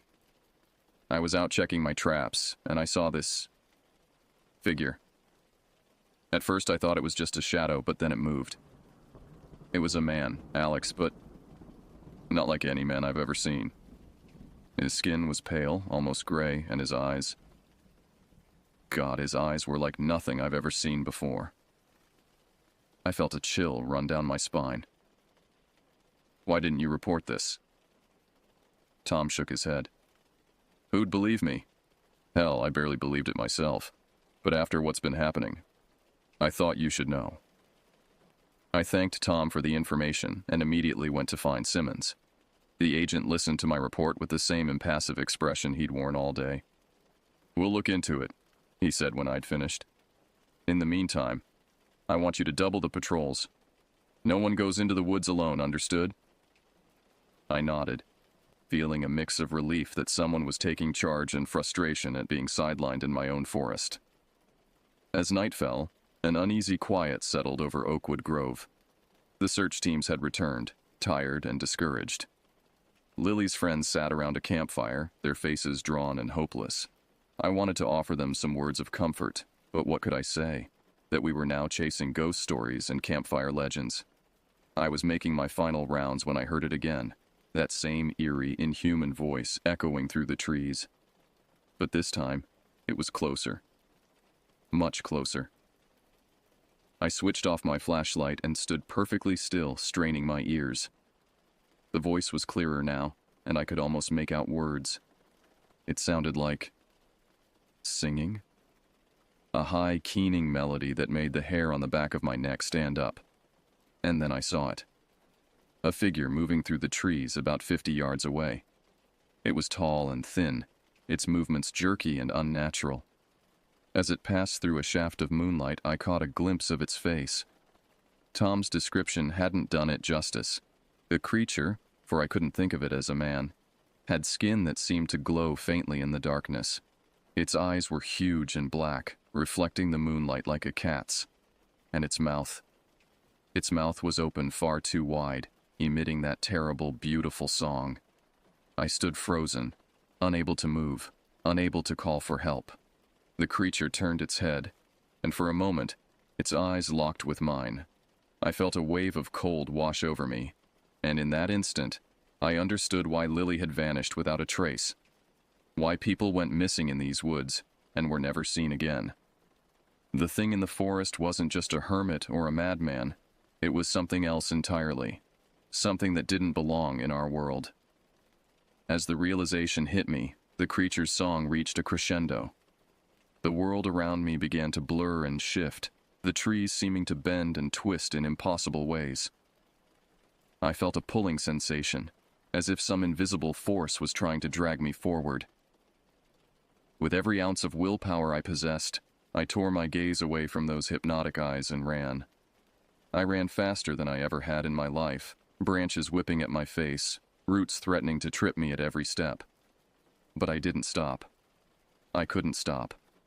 Because I knew that if I did, if I looked back even for a moment, I would be lost. Just like Lily. Just like all the others who had vanished in Oakwood Grove over the years. As I burst into the clearing where our command center was set up, I saw Simmons and his team gearing up, their faces grim and determined. They took one look at me and seemed to understand. "You saw it," Simmons said.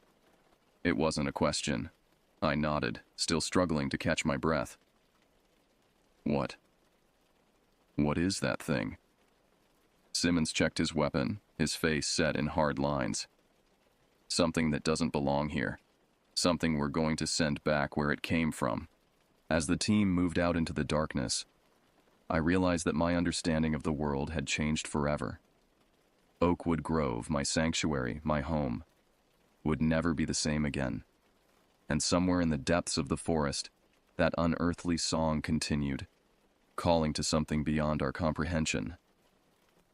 The next few hours were a blur of frantic activity. Simmons and his team moved with practiced efficiency, setting up a perimeter around the area where I'd seen the creature.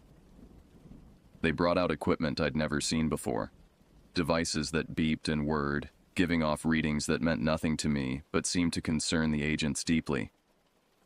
I found myself relegated to the sidelines, my years of experience in these woods suddenly meaningless in the face of whatever we were dealing with. Frank stood beside me, his face ashen in the harsh glare of the floodlights we'd set up. "What the hell is going on, Alex?" he asked, his voice barely above a whisper. I shook my head. I wish I knew, Frank. I really wish I knew. As dawn broke, casting a pale, sickly light over the forest, Simmons approached us. He looked tired, the lines on his face deeper than they had been the day before. "We've got a problem," he said without preamble. "Whatever this thing is, it's not just hiding in the woods anymore. It's changing them." "What do you mean, changing them?" I asked, a knot of dread forming in my stomach. Simmons ran a hand through his hair. "It's hard to explain. The topology of the forest is shifting. Landmarks aren't where they should be. It's like reality itself is bending around this creature." I thought back to the night before, how the trees had seemed to twist and warp as the creature sang. I'd attributed it to fear and adrenaline, but what if it had been real? "What about Lily?" Frank asked. "Is there any chance she's still—" He couldn't finish the sentence, but we all knew what he meant. "Is there any chance she's still alive?" Simmons's face softened slightly. "We don't know, but if she is, our best chance of finding her is to locate the source of these disturbances." "And how do we do that?" I asked. "We go in," Simmons said simply. "A small team, moving fast and light. We find the heart of this thing, and we end it." I nodded, straightening up. "I'm coming with you." Simmons looked like he wanted to argue, but something in my expression must have convinced him. "All right, but you follow my lead, understood? This isn't like anything you've dealt with before." As we prepared for the mission, I couldn't help but think of Lily's friends. They were still here, refusing to leave until they knew what had happened to her. I approached them, feeling the weight of responsibility heavy on my shoulders. "We think we've found a lead," I told them, choosing my words carefully. "We're going in to investigate." Jason stood up, his face set in determination. "We're coming too." I shook my head firmly. "Absolutely not. It's too dangerous." "She's our friend," Mia argued. "We can't just sit here and do nothing." I understood their frustration, their need to act, but I also knew that I couldn't risk any more young lives. "The best thing you can do for Lily right now is stay here and stay safe," I said. "I promise you, we're doing everything we can to find her." They didn't look happy, but they nodded reluctantly. As I turned to go, Jason caught my arm. "Bring her back," he said, his voice cracking slightly. "Please." I nodded, not trusting myself to speak. The weight of their hope, their trust, felt almost unbearable. An hour later, our small team was ready to move out. Besides Simmons and myself, there were two other agents, a woman named Rodriguez and a man called Chen. They carried an array of equipment I didn't recognize, along with more conventional weapons. As we prepared to enter the woods, Simmons gathered us for a final briefing. "Remember, stick together. The forest isn't behaving normally. If you get separated, you may not be able to find your way back. And whatever you do, if you hear that singing, don't listen. Block it out however you can." We nodded grimly and set off into the trees. Almost immediately, I could tell something was wrong. The forest I'd known like the back of my hand for 20 years suddenly felt alien and threatening. Familiar landmarks were missing or in the wrong places. The very air felt thick and heavy, as if we were walking through water instead of air. We'd been walking for what felt like hours, though my watch insisted it had only been 45 minutes when Rodriguez's equipment began to beep insistently. "We're close," she said, her voice tense. "The readings are off the charts." And then we heard it. That same haunting, inhuman song that had nearly ensnared me the night before. I saw Chen stumble, his eyes going wide and unfocused. "Chen!" Simmons barked. "Focus!" The agent shook his head as if to clear it, but I could see the strain on his face. Whatever this thing was, its power was growing. We pushed on, the song growing louder with every step. The forest around us was changing more dramatically now. Trees bent at impossible angles, their branches reaching out like grasping hands. The ground beneath our feet shifted and roiled, making every step a challenge. And then, suddenly, we were there. The heart of the disturbance. A clearing that hadn't existed yesterday, perfectly circular and filled with a swirling, opalescent mist. In the center stood the creature I'd seen the night before, but now I could see it clearly. It was tall, easily 7 feet, with limbs that were too long and jointed in the wrong places. Its skin was pale and seemed to shift and ripple, as if it wasn't quite solid. But it was the face that drew the eye and chilled the soul. Those huge black eyes that seemed to contain entire universes. And that mouth, open impossibly wide, from which poured that terrible, beautiful song. For a moment, we all stood frozen, caught between awe and terror. Then Simmons snapped into action. "Now!" he shouted, and Rodriguez and Chen began setting up their equipment, their movements quick and practiced. The creature turned towards us, its song changing in tone. I felt a wave of something wash over me. Not quite sound, not quite emotion, but a force that threatened to overwhelm my senses. "Alex!" Simmons's voice cut through the haze. "We need to hold it off while they work. Whatever you do, don't let it touch you." I nodded, drawing my hunting knife. It felt pitifully inadequate against this otherworldly threat, but it was all I had. The next few minutes were a blur of frantic action. Simmons and I darted around the clearing, keeping the creature's attention divided, while Rodriguez and Chen worked on whatever it was they were doing. The air crackled with energy, and I could feel reality itself groaning under the strain. And then, in a lull in the chaos, I saw her. Lily. She was standing at the edge of the clearing, her eyes wide and unfocused. She took a step towards the creature, her movements jerky and unnatural. "Lily!" I shouted. "Lily, stop!" For a moment, just a moment, I saw recognition flicker in her eyes. Then the creature's song swelled, and she continued her slow, inexorable march towards it. I didn't think. I just acted. I ran towards Lily, knowing that I was putting myself directly in the creature's path. I could hear Simmons shouting something, but the words were lost in the overwhelming song. Just as I reached Lily, just as my hand closed around her arm, I felt something cold and alien brush against my back. The world exploded into a kaleidoscope of impossible colors and sounds. I felt myself falling through space and time, through realities I couldn't begin to comprehend. And then, darkness. I don't know how long I was unconscious. When I finally came to, I found myself lying on a hospital bed, the steady beep of a heart monitor filling the room. My whole body ached, and my head felt like it was stuffed with cotton. As my vision cleared, I saw Frank sitting in a chair beside the bed. He looked older than I'd ever seen him, deep lines etched into his face. "Welcome back," he said, his voice rough with emotion. I tried to speak, but my throat was dry and raw. Frank helped me sip some water before I tried again. "Lily," I managed to croak out. Frank's face broke into a tired smile. "She's alive. You saved her, Alex. She's in the hospital too, but the doctors say she'll make a full recovery." Relief washed over me, so intense it was almost painful. But as the fog in my mind began to clear, other questions arose. "The creature?" I asked. "What happened?" Frank's expression grew serious.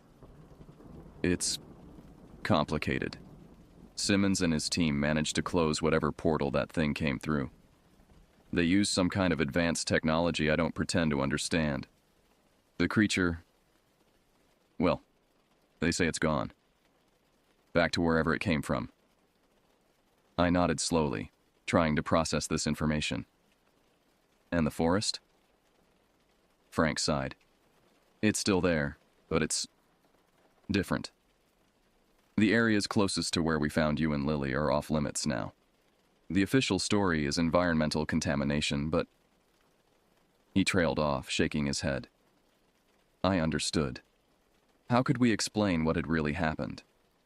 Who would believe us? "How long was I out?" I asked, suddenly realizing I had no idea what day it was. 3 weeks, Frank replied, and I felt my breath catch in my throat. The doctors, well, they weren't sure you were going to wake up at all. I lay back, trying to absorb this. 3 weeks. It felt like only moments had passed since I'd reached for Lily in that impossible clearing. Lily's friends? I asked, remembering the promise I'd made to them. They're okay, Frank assured me. They've been here every day, checking on both you and Lily. They're good kids. Over the next few days, as I regained my strength, I learned more about what had happened. The official report was vague, full of bureaucratic language that said nothing while implying everything. Terms like unexplained phenomenon and temporary spatial anomaly were used liberally. Simmons visited me once, the day before I was discharged. He looked tired, but satisfied. You did good out there, Thornton, he said. Not many people could have done what you did. And what exactly did I do? I asked. My memories of those final moments in the clearing were hazy at best. Simmons smiled slightly.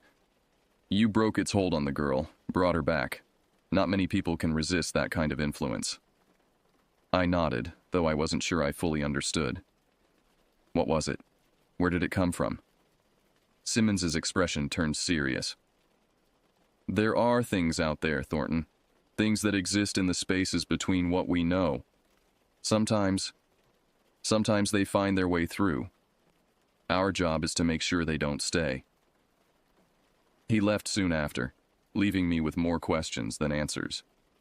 But I knew better than to push. Some things, perhaps, were better left unknown. A week after I was discharged, I returned to Oakwood Grove. The forest looked the same at first glance, but as I walked the familiar trails, I could feel the difference. There was a tension in the air, a watchfulness that hadn't been there before. The trees seemed to whisper secrets to each other as I passed.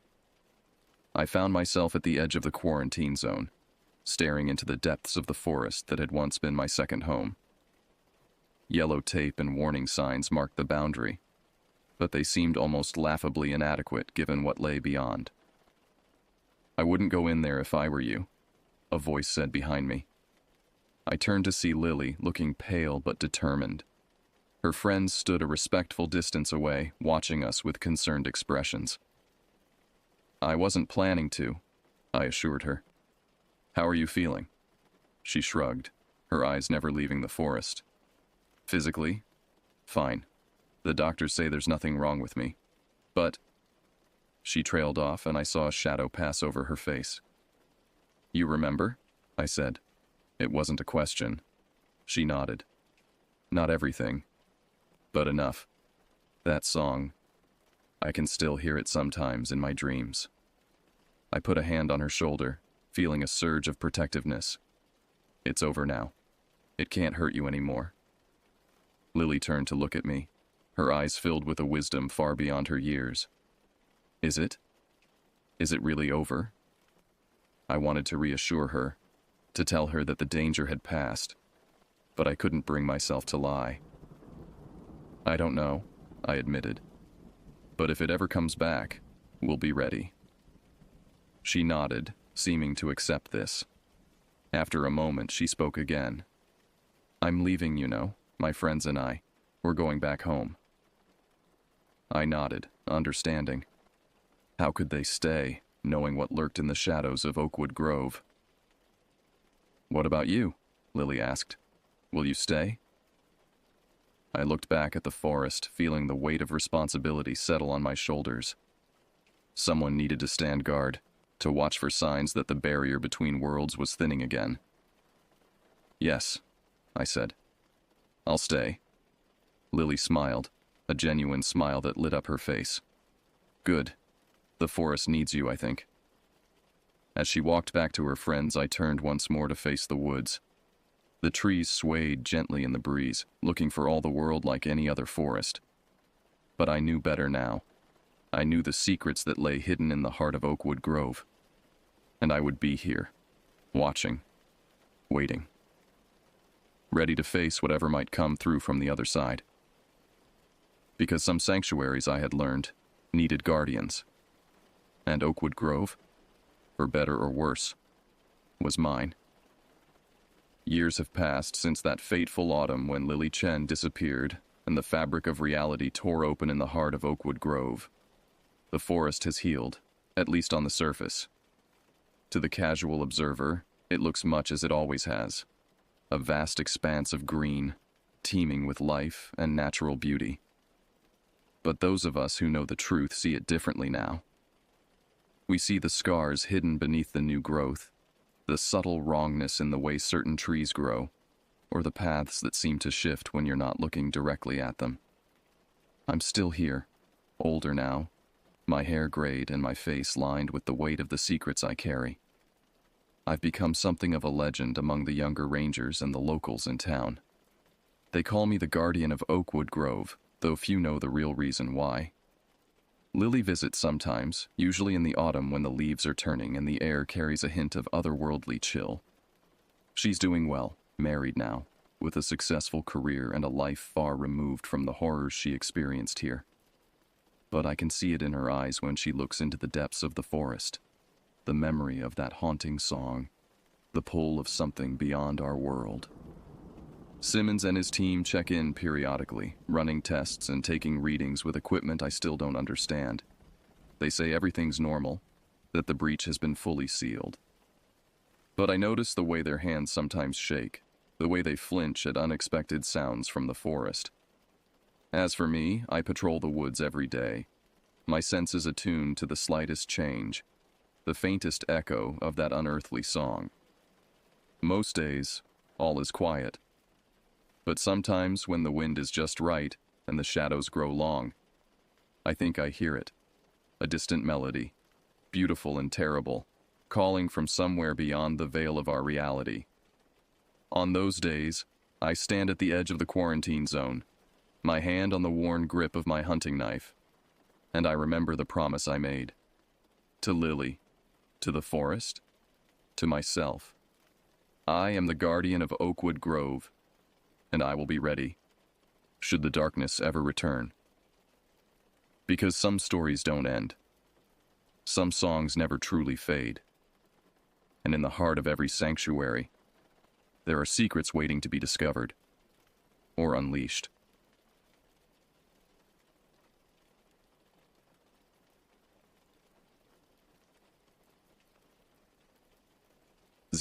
I've always been drawn to the outdoors, but not in the way Ben was. While he was scaling mountains and camping in the wilderness by age 12, I was the kind of hiker who stuck to marked trails and carried too much water.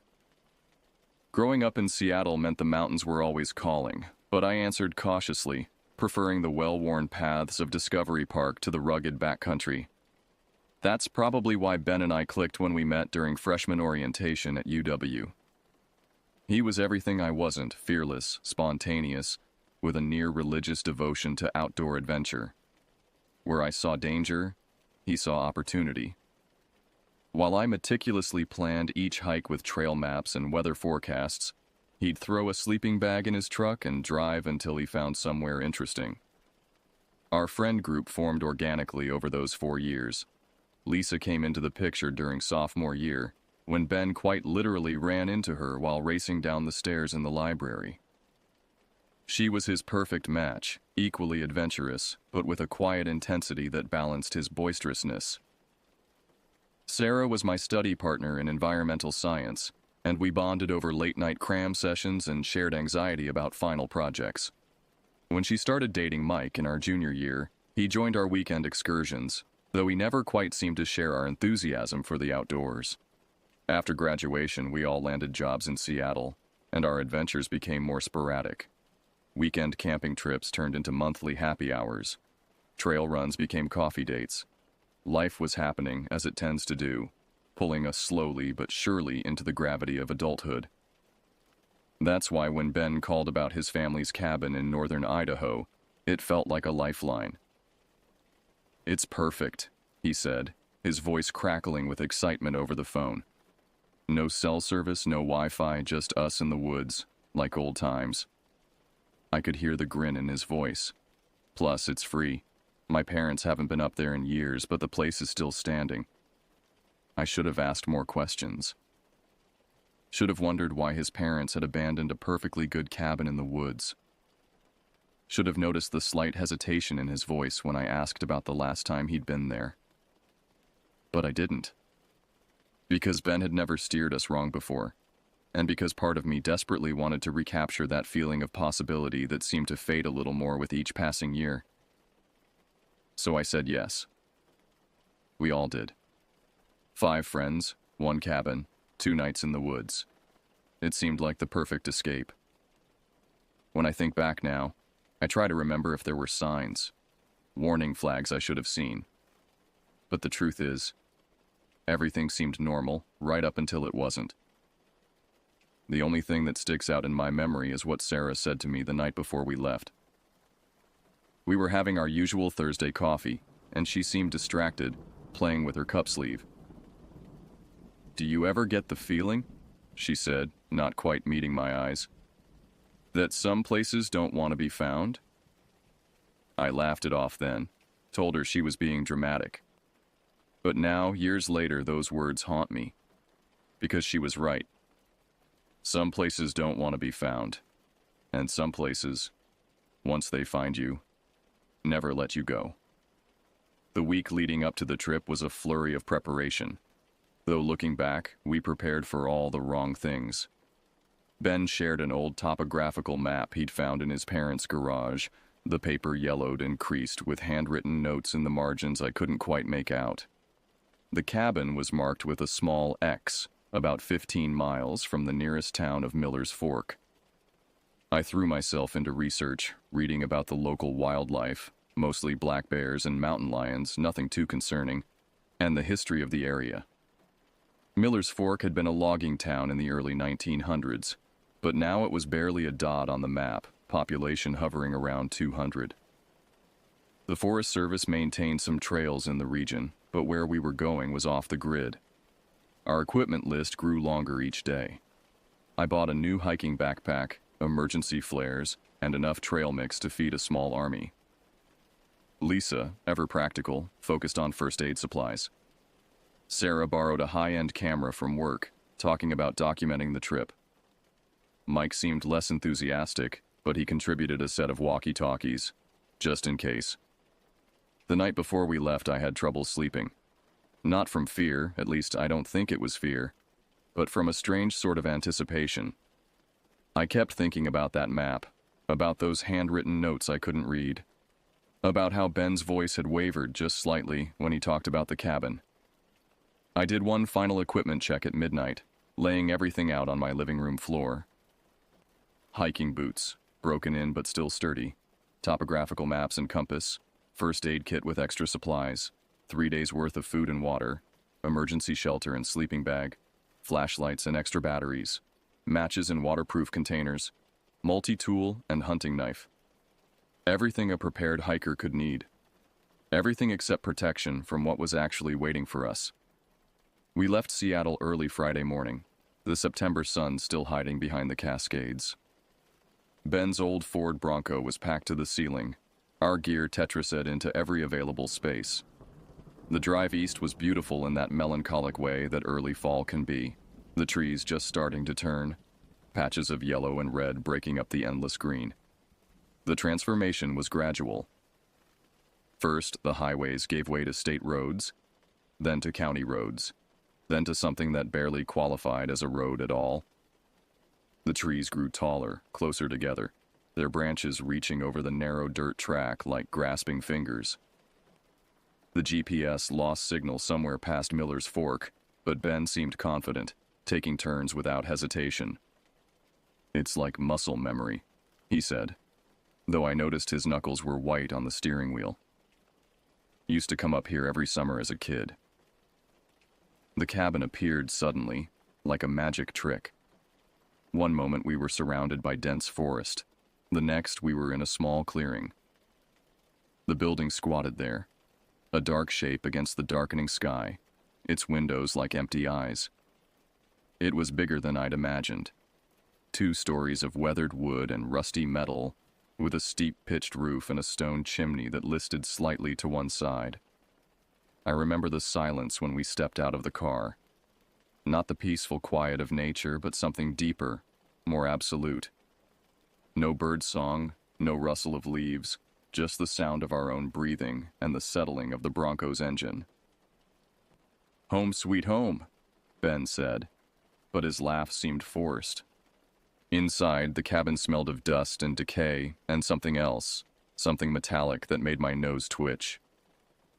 The main room was large, with a stone fireplace and heavy wooden furniture draped in sheets. Stairs led up to a second floor that was lost in shadows. We spent that first afternoon settling in, sweeping away cobwebs, airing out rooms, trying to make the place feel less abandoned.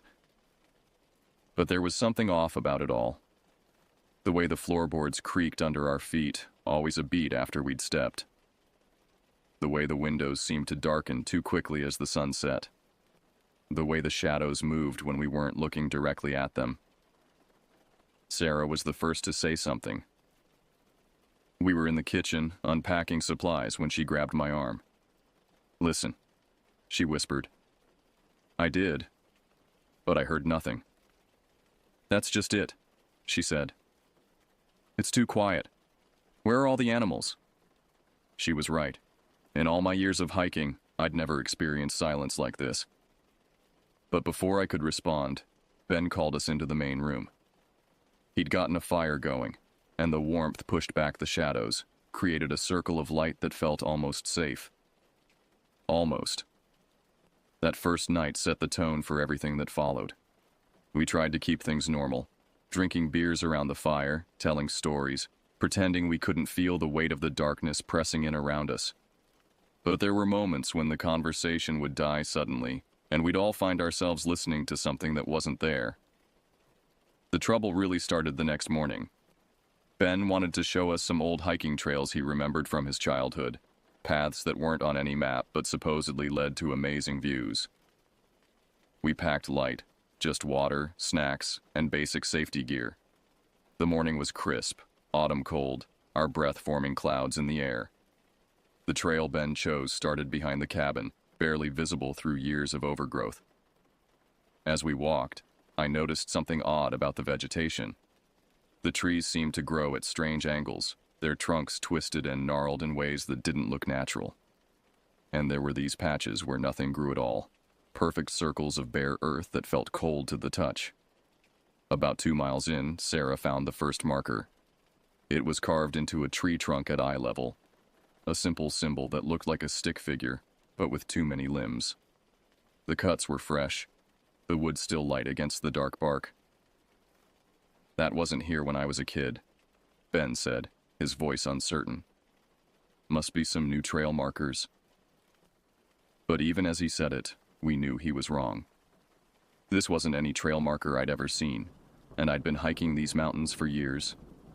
There was something deliberate about it, something that made my skin crawl. We found more symbols as we walked deeper into the forest. They got more complex, more disturbing. Some looked like letters from an alphabet I'd never seen. Others like drawings of things that couldn't exist. And they were all fresh, all newly carved. Then we found the clearing. It was perfectly circular, maybe 30 feet across, and completely dead. Not just empty like the patches we'd seen before, but dead. The ground was black, like it had been burned, and the trees around the edge were twisted away from the center, their branches reaching outward like they were trying to escape. In the middle of the clearing was a pile of bones. They weren't animal bones. They were too big, too straight.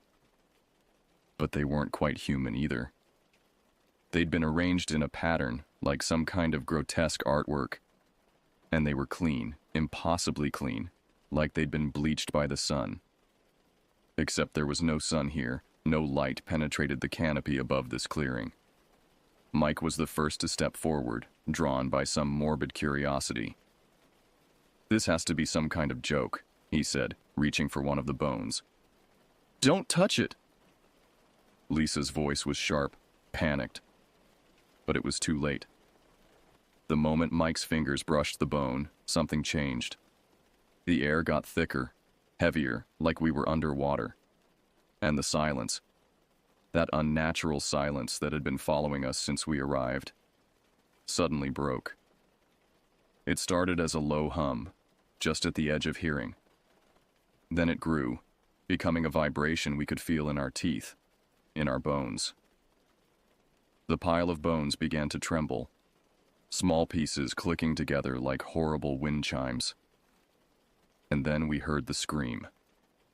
It came from everywhere and nowhere, a sound that shouldn't have been possible for any living thing to make. High and low at the same time, like multiple voices layered together in perfect discord. It went on, building in intensity until I thought my head would explode. When it finally stopped, we ran. We ran like children, crashing through the underbrush, tripping over roots, our only thought to get away from that clearing. But in our panic, we lost the trail. The forest that had seemed merely creepy before now felt actively malevolent. The trees seemed to move when we weren't looking directly at them, the shadows grew deeper, and that humming sound followed us, always just quiet enough to make us doubt whether we were really hearing it. We ran for what felt like hours but was probably only minutes, until we finally stopped, gasping for breath. None of us wanted to admit we were lost, but it was obvious. The forest looked different now, denser, darker, more primeval. The trees here were ancient, their trunks wider than cars, their branches forming a canopy so thick that only occasional shafts of light reached the forest floor. "We need to get back to the cabin," Sarah said, her voice shaking. "Ben, which way?" But Ben just stood there, staring at something in the distance. His face had gone pale, and his hands were trembling. "This isn't right," he whispered. "These trees, they weren't here before. None of this was here." That's when we noticed the carvings. They covered the trees around us, hundreds of symbols, some familiar from the trail, others new and more complex. They seemed to move in the corner of your eye, shifting and changing when you weren't looking directly at them. And they were bleeding. Dark liquid oozed from the fresh cuts, too dark to be sap, too thick to be water. It ran down the trunks in rivulets, pooling at the bases of the trees. The smell was overwhelming, metallic and organic like copper and rot. Lisa started crying, quiet, desperate sobs that seemed to echo in the unnatural silence. Mike put his arm around her, but I could see he was shaking too. We all were. "We need to move," I said, trying to keep my voice steady. "Standing still isn't safe." But which way? Every direction looked the same. Endless trees, endless symbols, endless darkness. Ben had always been our navigator, but now he seemed lost in more ways than one, his eyes distant, unfocused. That's when we heard it again. That impossible scream. Closer this time. And now we could hear something else beneath it, the sound of movement, of something large moving through the underbrush, something that wasn't trying to be quiet anymore. The thing that came for us moved like smoke between the trees, a darkness deeper than the shadows around it. At first, we only caught glimpses, a shape here, a movement there, always at the edge of vision. But each time we saw it, it was closer and more defined. I remember the moment I first saw it clearly. The memory is burned into my mind like a brand. It stood upright, towering over us, easily 9 or 10 feet tall. Its limbs were too long, too thin, joints bending in impossible ways. The skin, if you could call it that, was a pale, sickly gray, stretched too tight over a frame that seemed to be constantly shifting and changing. But it was the face that haunted my nightmares for years after. It wasn't a face at all, but rather a suggestion of one, like a child's drawing done in negative space. Where eyes should have been, there were only deep hollows that seemed to swallow light. Its mouth was a jagged tear that opened far too wide, revealing row upon row of needle-sharp teeth. The stench hit us then. The smell of decay and rotting meat, so strong it made my eyes water. Sarah retched beside me, and the sound seemed to draw the creature's attention. Its head snapped toward us with a motion too quick, too jerky to be natural. Then it smiled. "Run!" Ben's voice cracked with terror, but we were already moving, crashing through the underbrush like panicked animals. I could hear it behind us, moving with a terrible grace, branches snapping and that awful humming sound growing louder. Lisa fell first. Her foot caught on a root, and she went down hard. Mike stopped to help her, and that's when the creature struck. It moved like lightning, impossibly fast. One moment it was behind us, the next it was there, looming over them. Mike pushed Lisa away, screaming at her to run, and turned to face it. I'll never forget the sound he made when it took him. Not a scream. Screams are human. This was something else, something primal and broken. The creature's arms, now more like tentacles, wrapped around him, and for a moment he was suspended in the air, silhouetted against the darkness. Then he was gone, pulled into the shadows between the trees. We kept running. What else could we do? The forest seemed to be working against us. Branches whipping at our faces, roots rising up to trip us, the ground itself becoming treacherous and uneven. The symbols on the trees were glowing now, casting an eerie blue light that made everything look alien and wrong. Sarah was next. 1 minute she was beside me, panting and sobbing. The next she was yanked backward into the darkness. I heard her call my name once, then nothing. The silence that followed was worse than any scream. Ben grabbed my hand, pulling me forward. "The cabin," he gasped. "We have to make it to the cabin." But his voice was different now, hollow, like he was speaking from very far away. When I looked at him, his face seemed to shift and blur, like I was seeing it underwater. Lisa was somewhere behind us, her footsteps getting fainter. I wanted to stop, to wait for her, but Ben's grip on my hand was iron tight. "Don't look back," he kept saying. "Whatever you do, don't look back." But I did look back. Of course I did. And I saw it. The creature had Lisa. It was holding her up like a puppet, its 2 long fingers wrapped around her throat. And as I watched, horrified, it began to change. Its form rippled and flowed like smoke in the wind, taking on a new shape. Lisa's shape. A perfect copy, down to the smallest detail, except for the eyes. The eyes remained those bottomless pits of darkness. Then it dropped the real Lisa, her body crumpling to the ground like a discarded toy, and turned those terrible eyes toward me. Ben was still pulling me forward, but his hand felt wrong now, cold and somehow fluid. I looked at him, really looked at him, and realized with dawning horror that he wasn't Ben anymore. Maybe he hadn't been Ben for a while. I jerked my hand away and started running in a new direction. Any direction, just away from whatever was wearing my friend's face. The forest blurred around me, the glowing symbols pulsing like heartbeats, the humming sound building to a deafening roar. Behind me I heard Ben's voice, but it wasn't Ben's voice anymore. It was older than time, deeper than the earth, and it was laughing. "You can't run from us," it said, the words somehow forming in my mind rather than my ears. "We are the forest. We are the darkness between the trees. We are the hunger that never ends." And then they were all around me. Ben, Lisa, Sarah, Mike. But wrong, twisted, their faces melting and reforming, their bodies shifting like smoke. They moved in perfect unison, reaching for me with 2 long fingers, their mouths opening to reveal those endless rows of teeth. I closed my eyes and screamed. I don't remember exactly how I escaped. The memories are fragmented, like shards of a broken mirror, each piece reflecting something too terrible to look at directly.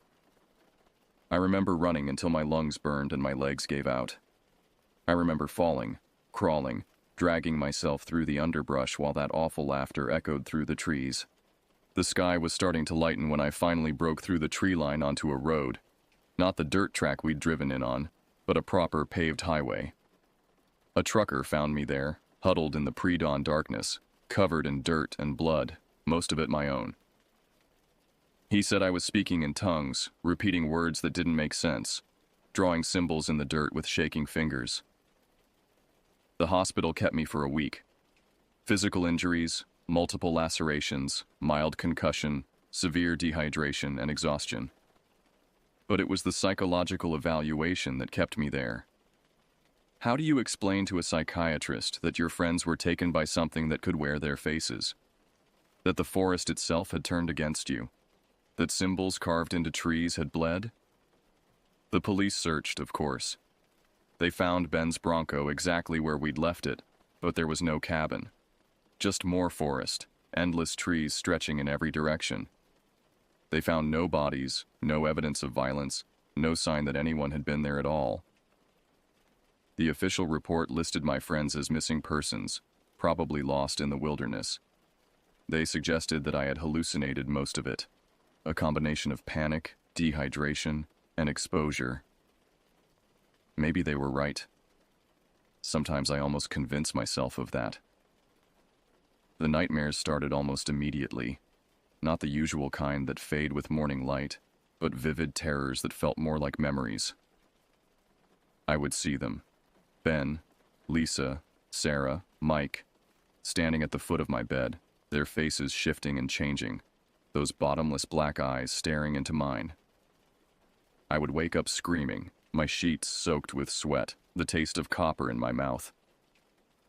I couldn't stay in Seattle. Too many memories, too many concerned looks from people who knew them. Who knew us? I moved to Arizona, as far from forests as I could get. The desert felt safer somehow. No trees to hide behind, no shadows that moved when you weren't looking. But distance didn't help. The dreams followed me. And worse than the dreams were the moments of déjà vu. Catching glimpses of familiar faces in crowds, hearing their voices in random conversations. Once, I saw Ben across a busy street. He looked exactly as he had that day, right down to the red flannel shirt he'd been wearing. When he smiled at me, his teeth were wrong. Too many, too sharp. I blinked and he was gone. The symbols started appearing too. I would find them scratched into my bathroom mirror, carved into my bedroom door, drawn in condensation on my windows. Always the same ones from the forest, always fresh, always when I was alone. Sometimes they would bleed, that same dark liquid dripping down the walls. But when I tried to show someone, they would be gone. 3 years after it happened, I got a letter from Sarah's parents. They'd received a postcard, they said, postmarked from a small town in northern Idaho. It was in Sarah's handwriting, but the message made no sense. Just those symbols, drawn in what looked like red ink, covering every available space. A month later, Lisa's sister called me. Lisa had appeared in the background of a family photo taken at her niece's birthday party. Just standing there, watching, her face a blur in the image. When they looked again, the photo had changed. Lisa was gone, but there were symbols scratched into the wall behind where she had been. I started researching, digging into the history of that area. The town of Miller's Fork had other stories, it turned out. Every few decades, people would go missing in those woods, sometimes in groups, sometimes alone. Some were found later, changed in ways their families couldn't explain. Most were never found at all. Ben's family moved away shortly after it happened, but I managed to track down his father. He was in a nursing home in Florida, his mind mostly gone, but he had moments of clarity. In one of them, he told me about his own experience in those woods, back when he was young, about finding the cabin, about the symbols, about the things that wore his friends' faces. "They're still waiting," he said, his eyes suddenly clear and focused. "They're patient. They have all the time in the world." It's been 10 years now. I'm back in Seattle, though I don't know why. Maybe because running didn't help. Maybe because I'm tired of being afraid. Maybe because part of me needs to understand. I've learned to live with it, mostly. The nightmares come less frequently now. The symbols appear only rarely, usually when I'm most vulnerable. Late at night, when I'm alone, when I start to doubt my own memories. I've learned to avoid mirrors at night, to not look too closely at faces in crowds, to ignore the sound of familiar laughter carried on the wind.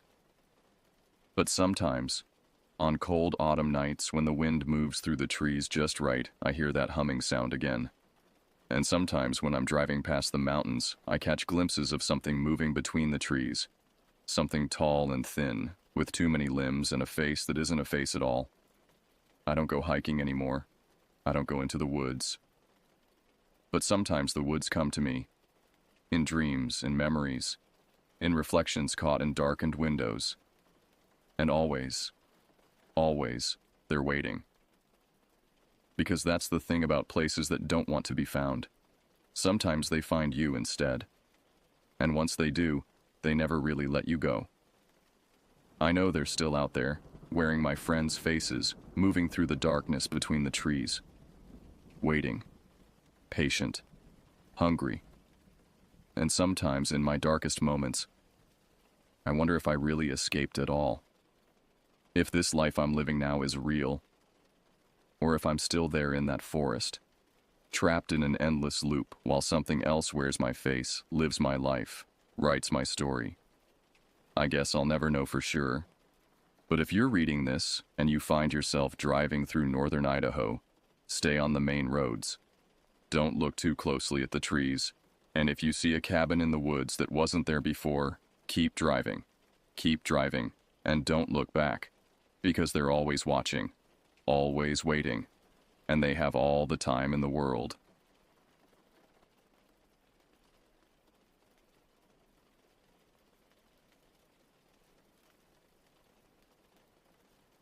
I grew up on a stretch of land tucked behind Rattlesnake Ridge, an expanse of farmland and forest that stretched farther than my young eyes could measure. The year was 2015, and I was barely 12 years old when my world felt infinite and safe. For most of my childhood, this place felt like my personal playground, a kingdom where danger was nothing more than scraped knees and bee stings. My older brother Marcus and I spent countless afternoons chasing each other across the rolling fields, our laughter echoing off the weathered barn walls and drifting toward the distant tree line. The property had been in our family for 3 generations, passed down from my great-grandfather who'd carved this life from raw wilderness back in the 1940s. Every acre held memories. Every trail bore the footprints of our ancestors. If we wanted a change of pace from racing through the tall grass, we'd wander down to this cluster of thin alder trees off the lower pasture. The grove sat in a natural depression where spring water collected, creating a perpetually damp environment that kept the soil soft and the trees flexible. The trunks were so supple that you could climb halfway up, wrap your arms around the smooth bark, then lean forward and ride them back down like a giant springboard. It was pure exhilaration. The moment when you'd commit your weight forward, feeling the tree bend beneath you, branches snapping and whipping past your face as you descended in a controlled fall. The ground would rush up to meet you, and both of us would hit the soft earth whooping with excitement, our clothes stained with mud and bark fragments. We'd spend hours perfecting our technique, seeing who could ride the tallest tree or execute the most dramatic dismount. That was our world back then. Wide open, full of life and possibility, bounded only by the fence lines our father had built and maintained. The cattle grazed peacefully in the upper fields, their gentle lowing a constant soundtrack to our adventures. Our mother would call us in for dinner from the kitchen window, her voice carrying easily across the open space. Everything felt secure, predictable, wonderfully ordinary. The farmhouse itself was a 2-story structure built in the 1960s, with white clapboard siding that needed repainting and a wraparound porch where we'd sit on summer evenings, watching fireflies dance in the twilight. My bedroom was on the 2nd floor, facing east toward the road that wound down through the lower pasture. From my window, I could see almost the entire length of our property, from the upper hayfields down to where our land met the state forest. Those early years were painted in golden hues of safety and routine. Chores were manageable adventures, feeding the chickens, collecting eggs, helping Dad repair fence posts. The rhythm of farm life felt eternal, as if nothing could ever disturb the peaceful cycle of seasons that governed our existence. I believed then that I knew every inch of our land, every tree and rock and hidden stream. How wrong I was. One autumn day in late October 2015, everything changed. I remember the bite of the crisp air against my exposed skin, the way my breath formed small clouds as we hiked the gentle slope toward our favorite bendy alders. The leaves had turned brilliant shades of yellow and orange, creating a canopy of fire above our heads.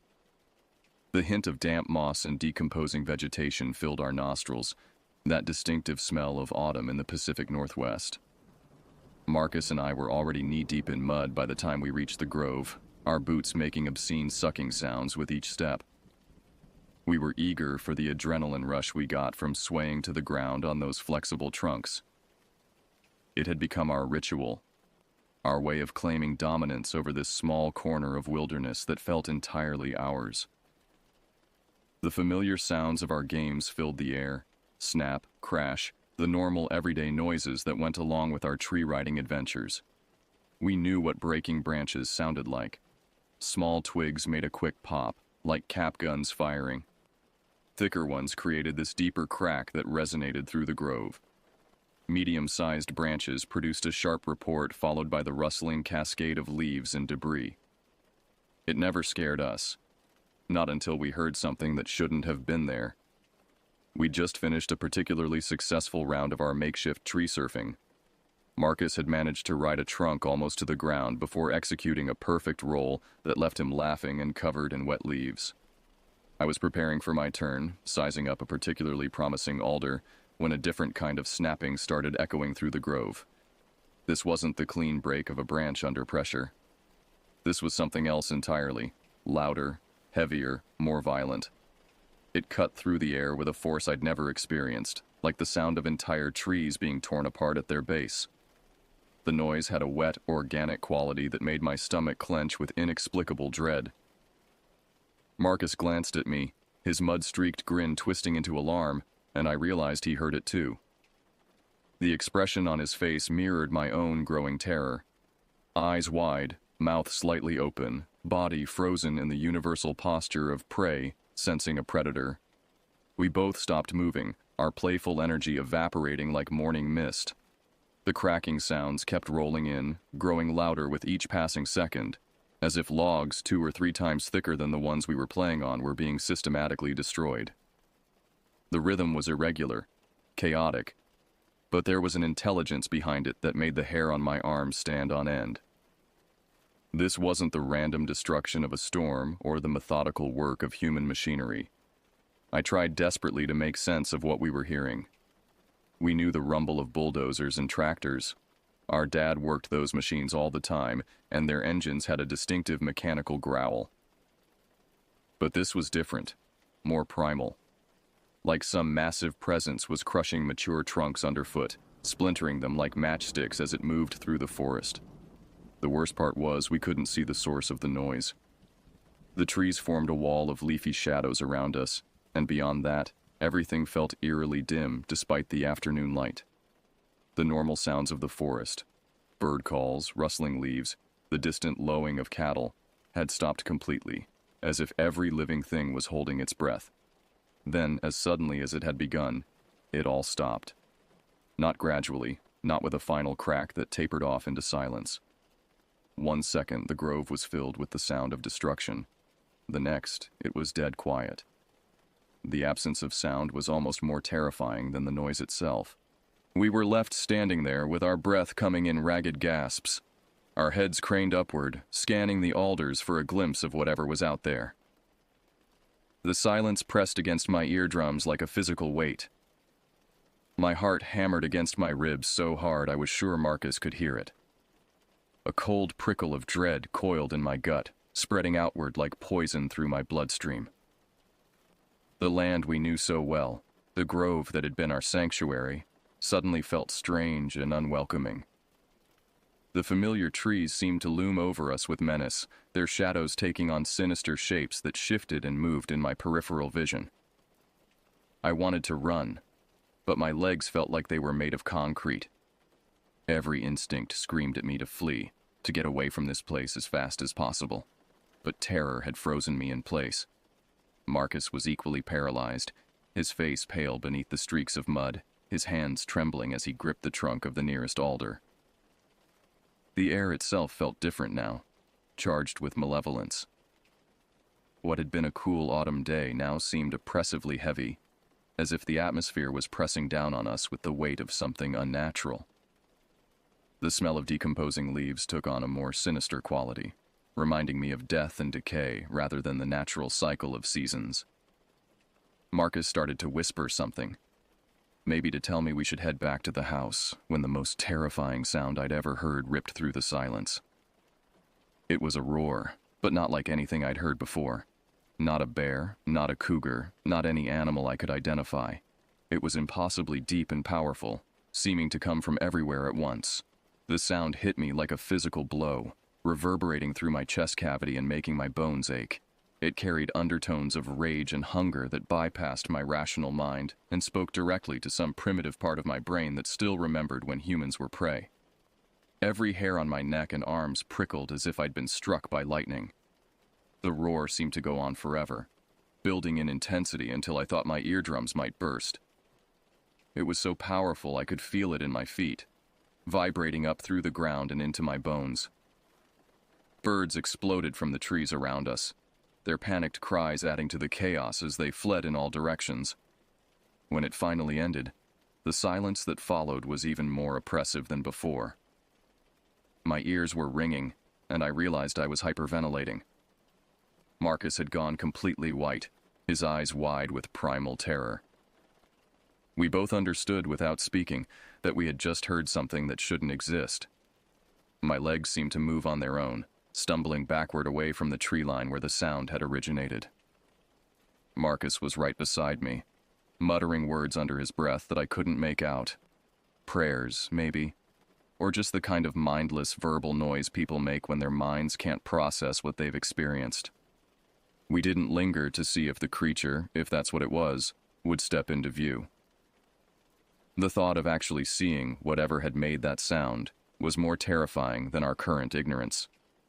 We tore up that slope, sliding on loose gravel and patches of wet leaves, nearly colliding with each other in our haste to escape.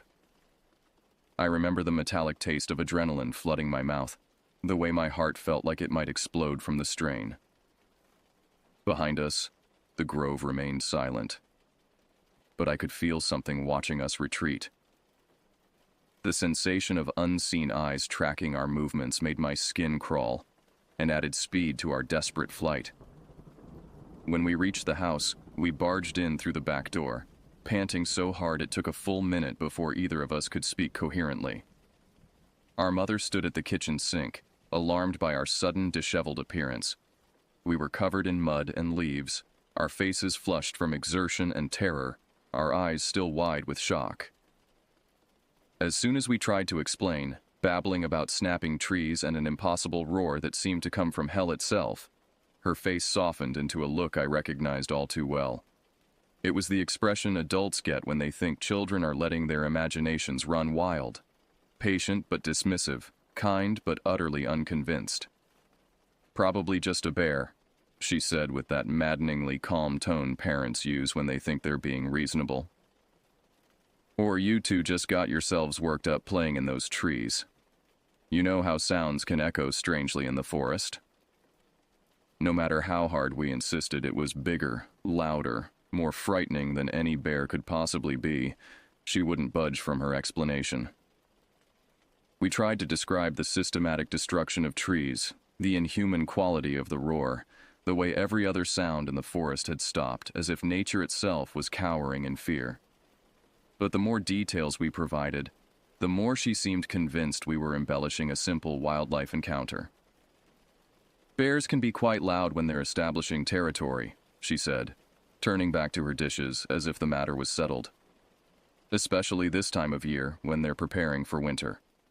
I'm sure it seems scary, but there's nothing out there that poses any real danger." She told us to clean off our muddy shoes and go about our day, dismissing our terror as if it were nothing more than a scraped knee that needed a band-aid.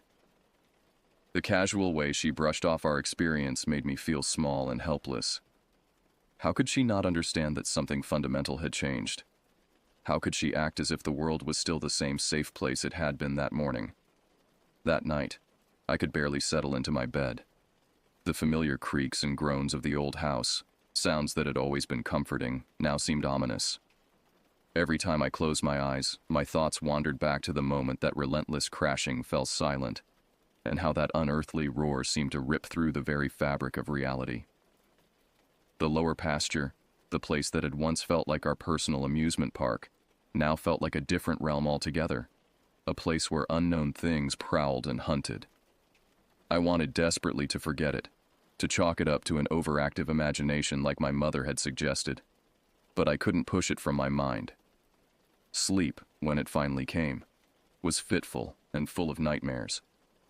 I dreamed of enormous shapes moving through the darkness, of trees being torn apart by invisible hands, of roars that made the earth itself tremble.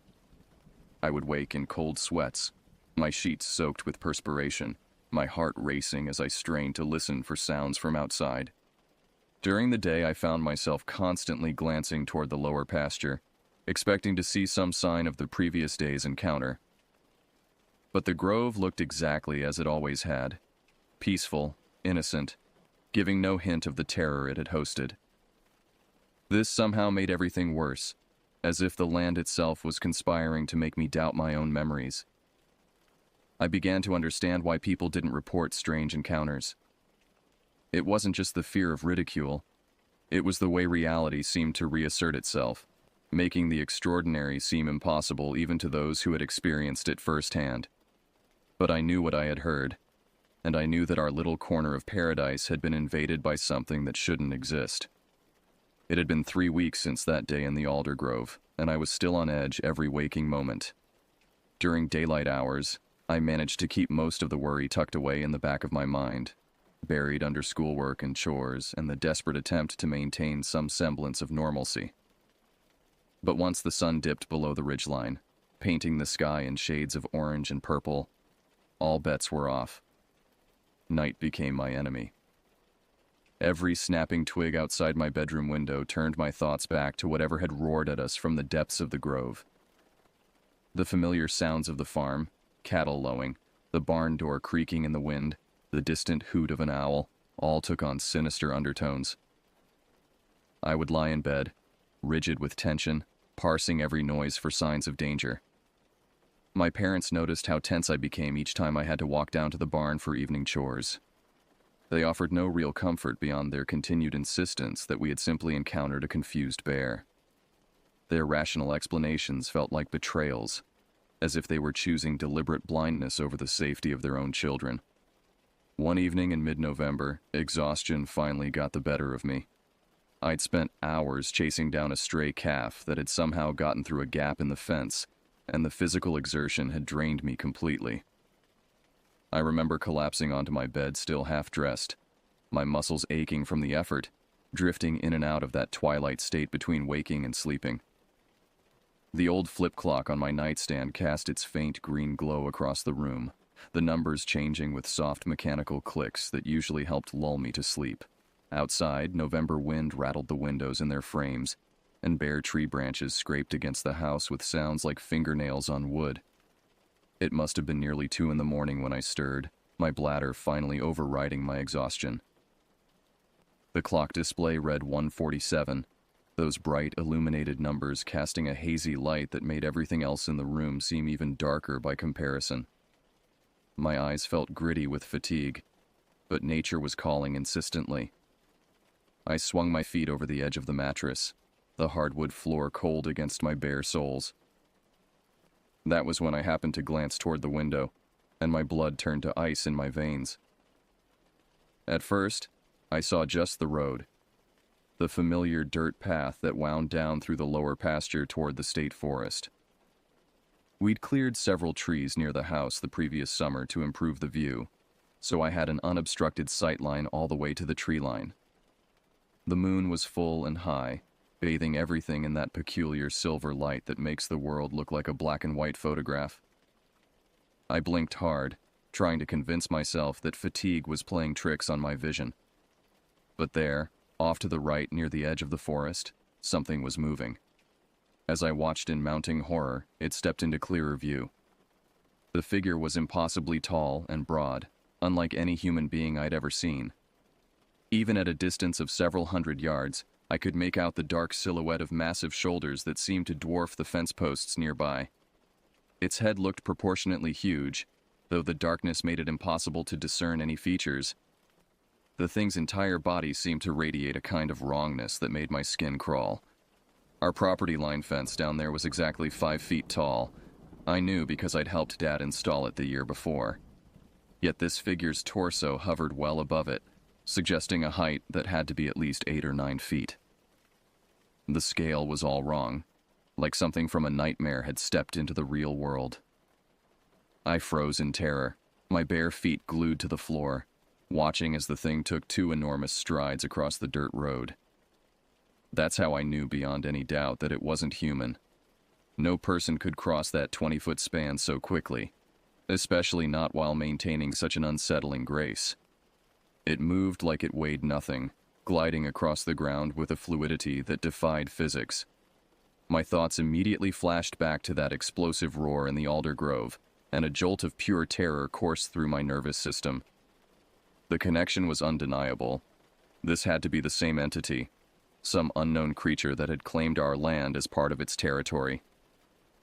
Any lingering hope that I'd imagined everything before evaporated in that moment.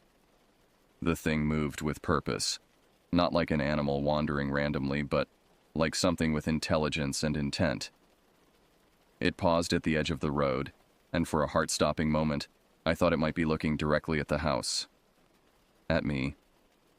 The sensation of being observed by something inhuman and potentially hostile made every nerve in my body scream in alarm. Panicking, I reached over with trembling hands to flip my clock face down, afraid that even that mild green glow might give away my presence. The room plunged into complete darkness, but somehow that made things worse. Now I couldn't see what the creature was doing, couldn't tell if it was approaching the house or moving away. I inched myself lower on the mattress, doing my best to slip completely out of view while still maintaining a tiny sliver of vision through the bottom corner of the window. Every breath felt like it echoed through the entire room, and I was certain the thundering of my heart could be heard for miles. The bed springs creaked softly under my weight, and I froze, terrified that the sound might attract the thing's attention. 1,000 questions tore through my mind in rapid succession. Would it come closer to the house? Could it peer into my window if it wanted to? Did it know I was watching? Was it intelligent enough to understand what a house was, what it contained? The uncertainty was almost worse than direct confrontation would have been. I had never felt so vulnerable, pressed into the creaking springs of my own bed like a frightened child hiding from the monster in the closet. Except this monster was real, and it was standing in my backyard, and no amount of reasoning or adult reassurance could make it go away. Outside, the figure moved again, its massive form disappearing behind the angled slope of the hill that led down to the state forest. I wanted to feel relief, but instead I was gripped by a new fear. What if it was circling around? What if it knew exactly where I was and was simply choosing its approach? I lay there in the darkness, completely motionless, praying to God that it would keep going, that it would return to whatever dark corner of the wilderness it called home. My muscles ached from tension, and I realized I was holding my breath without meaning to. The urge to leap up and run to my parents' room battled with the primal instinct to remain absolutely still and silent. Minutes crawled by like hours. The old house settled around me with its usual collection of pops and creaks, but now every sound seemed amplified and threatening. A branch scratched against the window, and I nearly screamed before recognizing the familiar noise. My nervous system was so overloaded that I was jumping at shadows. After what felt like an eternity, the normal sounds of night gradually returned. A frog began croaking somewhere near the stream that ran behind the barn. An owl hooted in the distance. These ordinary noises should have been comforting, but instead they felt like a mockery of the terror I'd just experienced. Still, I stayed pinned in place, afraid to move, afraid to breathe too loudly, afraid that any sign of life from my window might bring the creature back. Dawn eventually crept in through the glass, orange light stretching across the floor like searching fingers. Only then did I dare to shift position, my body aching from being tensed for hours. When I finally looked outside in the growing daylight, the pasture appeared completely normal. The fence was intact, the road was empty, and there was no sign that anything unusual had ever been there. But I knew what I had seen, and no amount of morning sunshine could erase the memory of that towering silhouette moving across my family's land with impossible grace. The morning after my window sighting, I tried one last desperate time to convince my parents that something far more dangerous than any bear was roaming our property. I described the creature's impossible height, its otherworldly movement, the way it had seemed to glide across the road rather than walk. I begged them to take me seriously, to at least consider the possibility that we were dealing with something beyond normal wildlife. My mother cut me off with that same patient smile, telling me to worry less about monsters and more about my chores. My father, equally skeptical, suggested I pack some pepper spray if I was so nervous about going outside. The dismissal was maddening. Here I was, providing eyewitness testimony to something extraordinary and terrifying, and they were treating me like a child afraid of the dark. "You're getting worked up over nothing," Dad said, not even looking up from his morning coffee. "There's nothing out there that can't be explained by normal wildlife behavior. Maybe you saw a bull moose. They can get pretty big." But I knew what a moose looked like, and this hadn't been anything like that. The proportions were all wrong, the movement too fluid, too purposeful. No known animal moved the way this thing had moved. Only Marcus believed me, and that was mostly because he'd been there in the alder grove when the forest had erupted with that terrifying roar. Even then, I sensed a flicker of doubt in his eyes, like he wondered if maybe I was exaggerating the nighttime sighting to match the trauma of our earlier encounter. "I mean, it was dark," he said tentatively. "Maybe it just looked bigger than it really was. Shadows can play tricks on you." But I knew what I had seen. The moonlight had been bright enough to reveal details, and there was no mistaking the creature's enormous size. Still, I couldn't blame Marcus for his skepticism. What I was describing sounded impossible even to me. I couldn't let it go. Every trip to the barn, every trek to the far pasture, I found myself scanning the tree line for anything out of place. My eyes searched constantly for broken branches, unusual tracks, any sign that something large had passed through. The normal rhythm of farm life became secondary to my obsessive vigilance. At night, I would lie awake listening for heavy footsteps or another earth-shaking roar. Every creak of the house, every sound from outside, sent adrenaline shooting through my system. My grades began to suffer as exhaustion took its toll. But I couldn't force myself to sleep while that thing might be prowling around our property. When Marcus finally admitted that he was tired of tossing and turning himself, we made a pact to figure out what was happening once and for all. We couldn't live in this state of constant dread, jumping at every shadow, afraid to venture outside after dark. We needed answers, even if those answers were terrifying. We waited until the moon rose high again, just shy of full, casting that eerie silver light across the landscape. Under the cover of darkness, we snuck out of the house with an old flashlight Dad used for farm work and a hand-me-down camera we'd borrowed from our grandmother. Our plan was simple: stake out the edge of the property line near the dirt road, where I'd last seen that colossal figure. The night was cold enough to sting our lungs when we breathed, and the air felt heavy with the kind of tension that precedes a thunderstorm. Beyond the faint ring of our flashlight's beam, the world was a black canvas punctuated only by the distant glow of stars. Even the barn, usually a comforting sight that spoke of home and safety, looked like a looming shape of wooden slats and rusted metal. We positioned ourselves behind a cluster of old oak trees that provided both concealment and a clear view of the road. The waiting was excruciating. Every minute that passed felt like an hour, and I began to wonder if we were on a fool's errand. Maybe the creature only appeared randomly. Maybe it had moved on to some other territory. At first we heard only the familiar sounds of night, the hum of crickets, the distant call of an owl, the soft lowing of cattle in the upper pasture. Then, just as I was starting to think nothing would happen, a low, resonant thump reached our ears. The sound was like nothing I'd ever heard before. Not quite footsteps, not quite the crash of falling trees, but something in between. It seemed to come from deep within the forest, but with each repetition it grew closer. Marcus grabbed my arm, his fingers digging into my flesh with desperate strength. The thumping had a rhythm to it, like the measured gait of something enormous walking through the undergrowth. Between each impact, we could hear the snap and crash of branches being pushed aside or trampled underfoot. Whatever was making the sound was big enough that trees weren't obstacles. They were annoyances to be brushed away. The cattle in the upper pasture began to move restlessly, their peaceful grazing replaced by nervous shuffling and anxious moos. They sensed something was wrong, some primitive part of their brains recognizing the presence of a predator. Their distress calls echoed across the property, adding to the growing sense of impending doom. Marcus fumbled with the flashlight, his hands shaking so badly he nearly dropped it. In that half-second of wild, swinging light, before he managed to switch it off again, I spotted a hulking outline at the far end of the pasture. It was partially masked by shadow, but there was no mistaking the massive shoulders, the impossible height, the sense of barely contained power. The thing stood motionless for a moment, as if it had sensed our light and was trying to locate its source.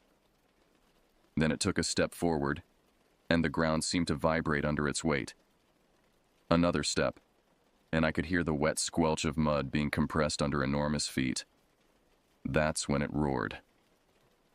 The sound was exactly like what we'd heard in the alder grove, but somehow worse because we could see its source. The roar seemed to come from the very depths of hell, a noise so primal and filled with rage that it bypassed rational thought and spoke directly to the part of our brains that still remembered being prey. The sound waves hit us like a physical force, making our chests vibrate and our ears ring. I felt it in my bones, in my teeth, in every cell of my body. It was a sound that spoke of hunger and violence and intelligence, a combination that should have been impossible but was standing right there in front of us. Marcus yanked me backward, and we sprinted for the house without looking back. My feet barely registered the ground beneath them. I expected to feel hot breath at my back, or sense the pounding of massive footsteps in pursuit. But that didn't happen. The creature seemed content to watch us flee, its message delivered. Once we reached the porch, we dared to glance over our shoulders. The pasture lay still and dark, though the cattle were still agitated, their nervous calls drifting across the property. The creature, if it had followed at all, had melted back into the darkness from which it came. We never spoke of what happened that night to our parents. They wouldn't have believed us anyway, and we'd learned that some truths are too large for small minds to accept. Instead, we settled into an unspoken understanding with whatever shared our land. Over the years that followed, I caught glimpses of it from time to time. Always at night, always at a distance, always just long enough to remind me that we weren't alone out there. The sightings became less frequent as I grew older, as if the thing had decided I was no longer a threat, or perhaps no longer interesting. Now, as an adult with children of my own, I sometimes wonder if I should warn them about what lurks beyond the tree line. But part of me thinks that some knowledge is better discovered on its own, when the mind is ready to accept that the world contains mysteries that science cannot explain. I still live on the old property, though I've built a new house closer to the road. Sometimes, on nights when the moon is full and the air is crisp with autumn promise, I stand at my window and listen. And sometimes, if I'm very quiet and very patient, I can hear it out there. The sound of something massive moving through the forest, reminding me that humans are not the only intelligent species that calls this place home. The land holds its secrets well, and I've learned to respect the boundaries of what should remain unknown. Some mysteries are meant to stay mysterious, and some truths are too terrible for the daylight world to acknowledge. But they exist nonetheless, prowling the edges of our understanding, waiting for those brave or foolish enough to seek them out. That thing is still out there, somewhere beyond Rattlesnake Ridge, and I've made my peace with sharing this world with forces I'll never fully understand. It's taught me humility, shown me that humans are not the masters of everything we survey. And perhaps that's a lesson worth learning, even if it comes wrapped in terror and sleepless nights. The story ends where it began, with the knowledge that our safe, predictable world is far stranger and more dangerous than we dare imagine. And sometimes, late at night when the wind howls through the trees, I'm grateful for that knowledge, even as it fills me with a fear that will never completely fade.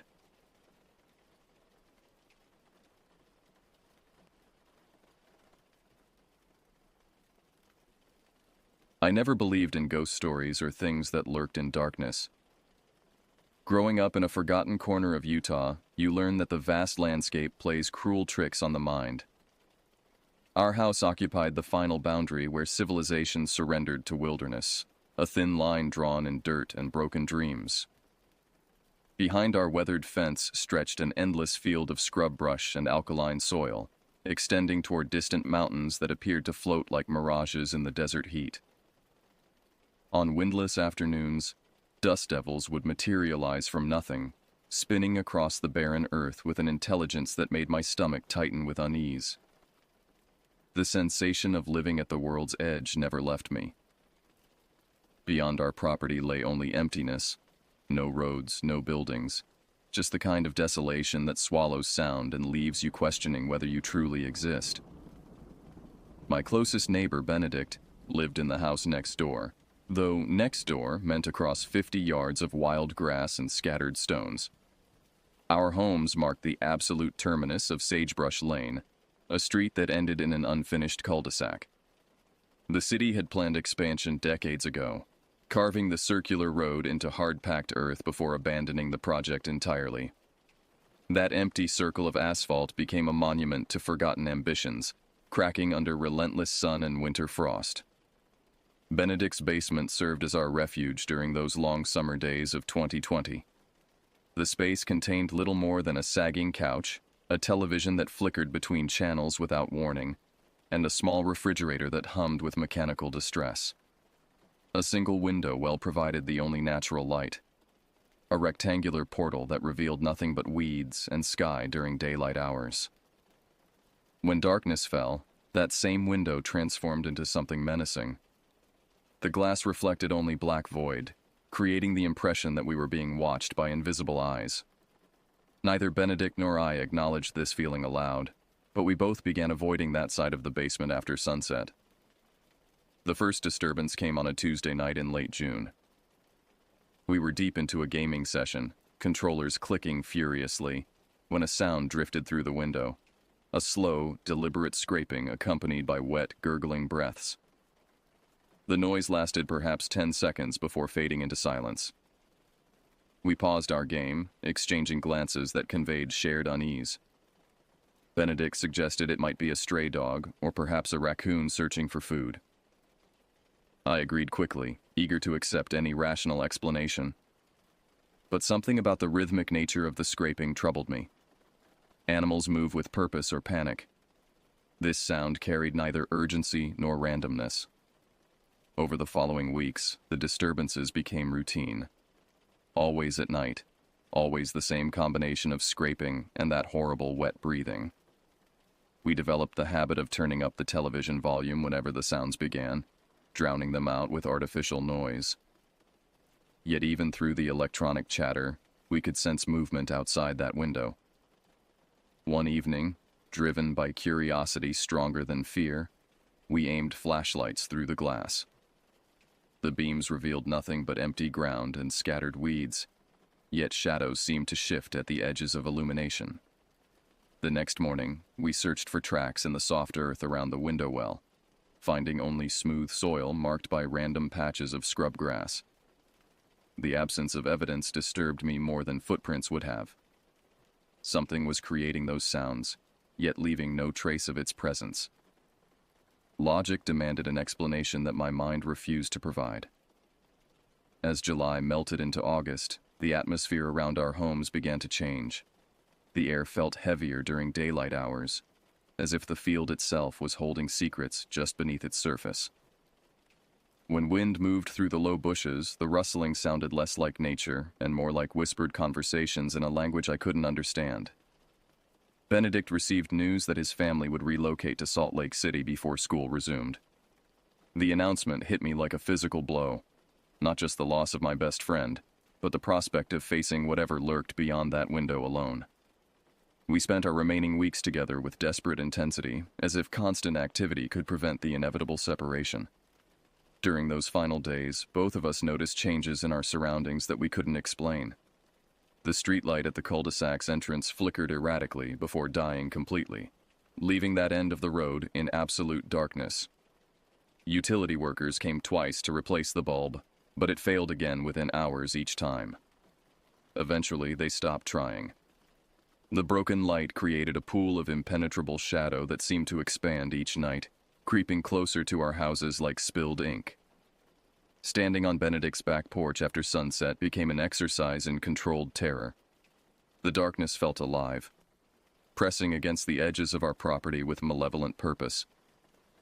I began experiencing what I convinced myself were stress dreams, visions of pale figures moving through the field under starlight, their limbs bending at impossible angles as they navigated the rough terrain. In these dreams, the figures never approached our houses directly, but circled them in widening spirals, as if testing invisible barriers. Benedict confided that he was having similar dreams, though he described the figures differently. In his version, they walked upright like humans but cast no shadows, their faces featureless except for dark hollows where eyes should be. We agreed these were just manifestations of our anxiety about his impending move, but the dreams felt too vivid to dismiss entirely. The sounds from the window well grew more frequent and varied. Along with the familiar scraping, we now heard what sounded like fingernails dragging across glass, followed by periods of absolute silence that felt more threatening than any noise. On several occasions, we thought we glimpsed pale shapes pressing against the window from outside, but when we looked directly, nothing was there. Sleep became elusive for both of us. We took turns staying awake, ostensibly to keep watch, though neither admitted what we were watching for. During these long vigils, the basement felt like a submarine trapped beneath an ocean of malevolent darkness. Every creak of the house above us might signal the presence we dreaded finally finding a way inside. Benedict's mother began expressing concern about our haggard appearances and sluggish behavior. She attributed our condition to summer laziness and typical teenage moodiness, never suspecting that terror was slowly consuming us from within.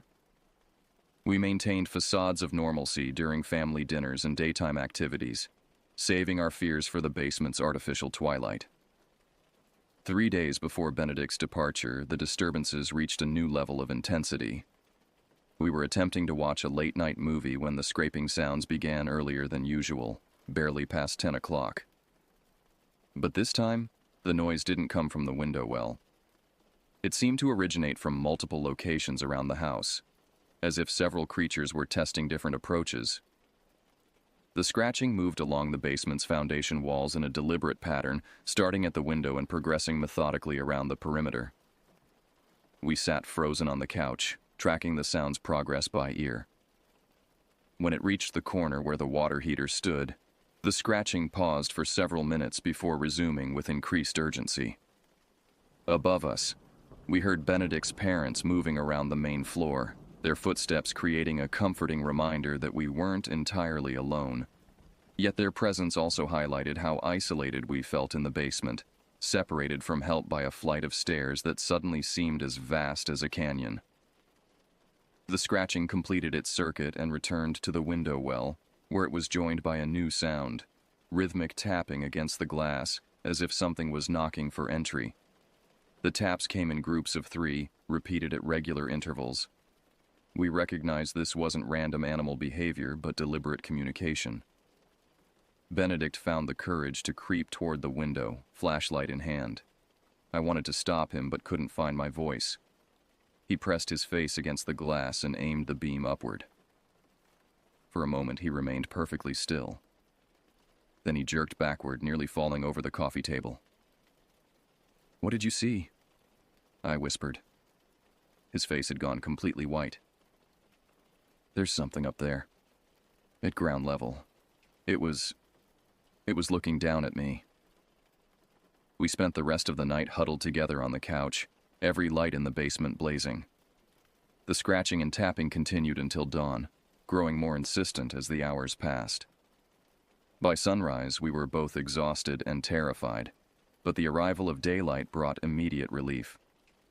Whatever haunted the darkness couldn't tolerate direct sunlight. Over the next 2 days, we avoided the basement entirely. Benedict focused on packing while I helped his family load their belongings. The physical activity provided welcome distraction from our shared dread, though I noticed both of us glancing frequently toward the empty field, as if expecting to see evidence of our nocturnal visitors. On Benedict's final evening, we sat on his front porch, watching the sun disappear behind the western mountains. The approaching darkness filled me with familiar anxiety, but I was determined to maintain composure for his sake.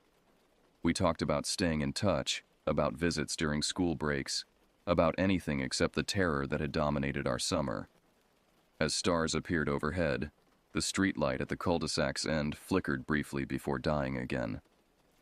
The expanding pool of shadow seemed to pulse with anticipation, as if whatever lived in the field was preparing for something significant. Benedict's departure would leave me alone to face whatever came next, and both of us understood this without speaking. "Maybe you should ask your parents about staying somewhere else for a while," Benedict suggested quietly. I nodded, though we both knew I had nowhere to go. My family had lived in this house for generations. Running away would only delay the inevitable confrontation. Whatever shared the field with us had been patient so far, but patience has limits. 2 weeks after Benedict left, I couldn't bear the isolation any longer. The basement had become unbearable. Every shadow concealed potential threats. Every sound from outside sent waves of terror through my chest. I needed to face whatever was tormenting me, or madness would claim me first. On a moonless night in early September, I gathered every flashlight in our house and prepared for a confrontation I'd been dreading all summer. My parents were visiting relatives in Provo, leaving me alone with whatever inhabited the darkness beyond our fence. The timing felt predetermined, as if the creatures had been waiting for this exact moment of vulnerability. I dressed in heavy boots and dark clothing, reasoning that if I needed to run, I should be prepared for rough terrain. 3 flashlights went into my jacket pockets, along with my father's heavy camping knife. The blade provided minimal comfort, but holding something solid helped control my shaking hands. The back door opened with a creak that seemed to echo across the empty field. Cool air carried scents of sage and dust, mixed with something else. A sweetly rotten odor that made my stomach clench with revulsion. I stepped onto the porch and immediately felt eyes watching me from the darkness. The broken streetlight meant the cul-de-sac existed in absolute blackness. My primary flashlight beam barely penetrated 20 feet before being swallowed by the void. I walked slowly across our backyard, each step deliberate and measured. The familiar terrain felt foreign under the weight of terror and anticipation. At the fence line, I paused to gather courage for what came next. Beyond this barrier lay unknown territory, where normal rules might not apply.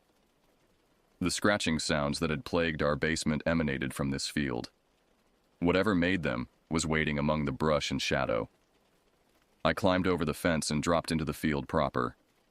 The ground felt soft beneath my boots, as if the soil was somehow different here than in our yard. My flashlight swept left and right, revealing only scrub grass and scattered stones. Yet I sensed movement at the edges of perception, shapes that vanished whenever I turned toward them directly. The silence was complete except for my own breathing and the soft crunch of vegetation underfoot. No insects chirped, no small animals rustled through the brush. The field existed in a bubble of unnatural quiet that made every sound I created seem amplified and threatening. I walked toward the center of the empty space, flashlight beam dancing nervously across the terrain.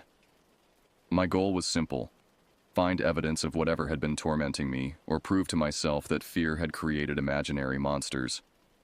Either outcome would provide relief from the uncertainty that was slowly destroying my sanity.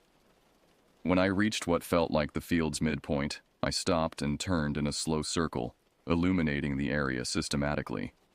The beam revealed nothing unusual, just more scrub and stone scattered across alkaline soil. But as I completed the rotation, something moved in my peripheral vision. I spun toward the movement and found myself face to face with the most terrifying sight of my life. The creature stood 15 feet away, just at the edge of my flashlight's beam. Its form was vaguely humanoid, but wrong in every possible way. The body was impossibly thin, as if someone had stretched a normal person to twice their natural height while keeping the same mass. Pale skin clung to visible bones, creating valleys and ridges that caught the light in nauseating ways. Arms and legs bent at joints where humans had none, creating a spider-like articulation that allowed movement in directions anatomy should prohibit. The fingers were twice normal length, ending in what looked like black claws that scraped together with metallic sounds. Each digit moved independently, creating a constant writhing motion that made my vision blur with vertigo. But the head was the most disturbing feature. The skull was elongated vertically, rising to a point that disappeared into shadow above my light's reach. Where a face should be, I saw only smooth skin broken by a horizontal gash that served as a mouth. The opening stretched far wider than human anatomy allowed, revealing not teeth, but a dark void that seemed to absorb light. Eyes were completely absent, replaced by shallow depressions in the pale flesh. Yet I felt certain the creature was aware of my presence, studying me with senses I couldn't comprehend. The lack of visible eyes somehow made its attention more terrifying than any stare could be. The creature remained motionless for what felt like hours, but was probably only seconds. During this frozen moment, I became aware of other presences in the field, similar shapes moving at the periphery of my vision, circling my position like predators evaluating prey. The realization that I was surrounded by these things sent ice through my veins. Then the primary creature moved. Its limbs unfolded with fluid grace that defied the angular joints, carrying it several steps closer in complete silence. The mouth gash opened wider, releasing a sound that was part exhale and part whispered word in a language that predated human speech. The noise seemed to vibrate inside my skull, causing physical pain behind my eyes. Other creatures responded with similar sounds from multiple directions around me. The field filled with their alien chorus, a symphony of whispers and exhales that created harmonies no earthly throat could produce. The sounds bypassed my ears entirely, resonating directly in my bones and organs, with frequencies that human physiology wasn't designed to process. I tried to step backward but found my legs frozen with terror. The camping knife in my pocket felt absurdly inadequate against beings that moved like liquid shadow and sang with voices from nightmare. My flashlight beam trembled violently, creating a strobe effect that made the creature's movements appear even more unnatural. The thing extended one impossibly long arm toward me, fingers writhing like independent serpents. As it reached closer, I caught the source of that sickly sweet rotting odor. The creature's skin wept a clear fluid that reflected my flashlight beam with oily rainbows. The smell intensified as more liquid dripped from its pale flesh onto the ground between us.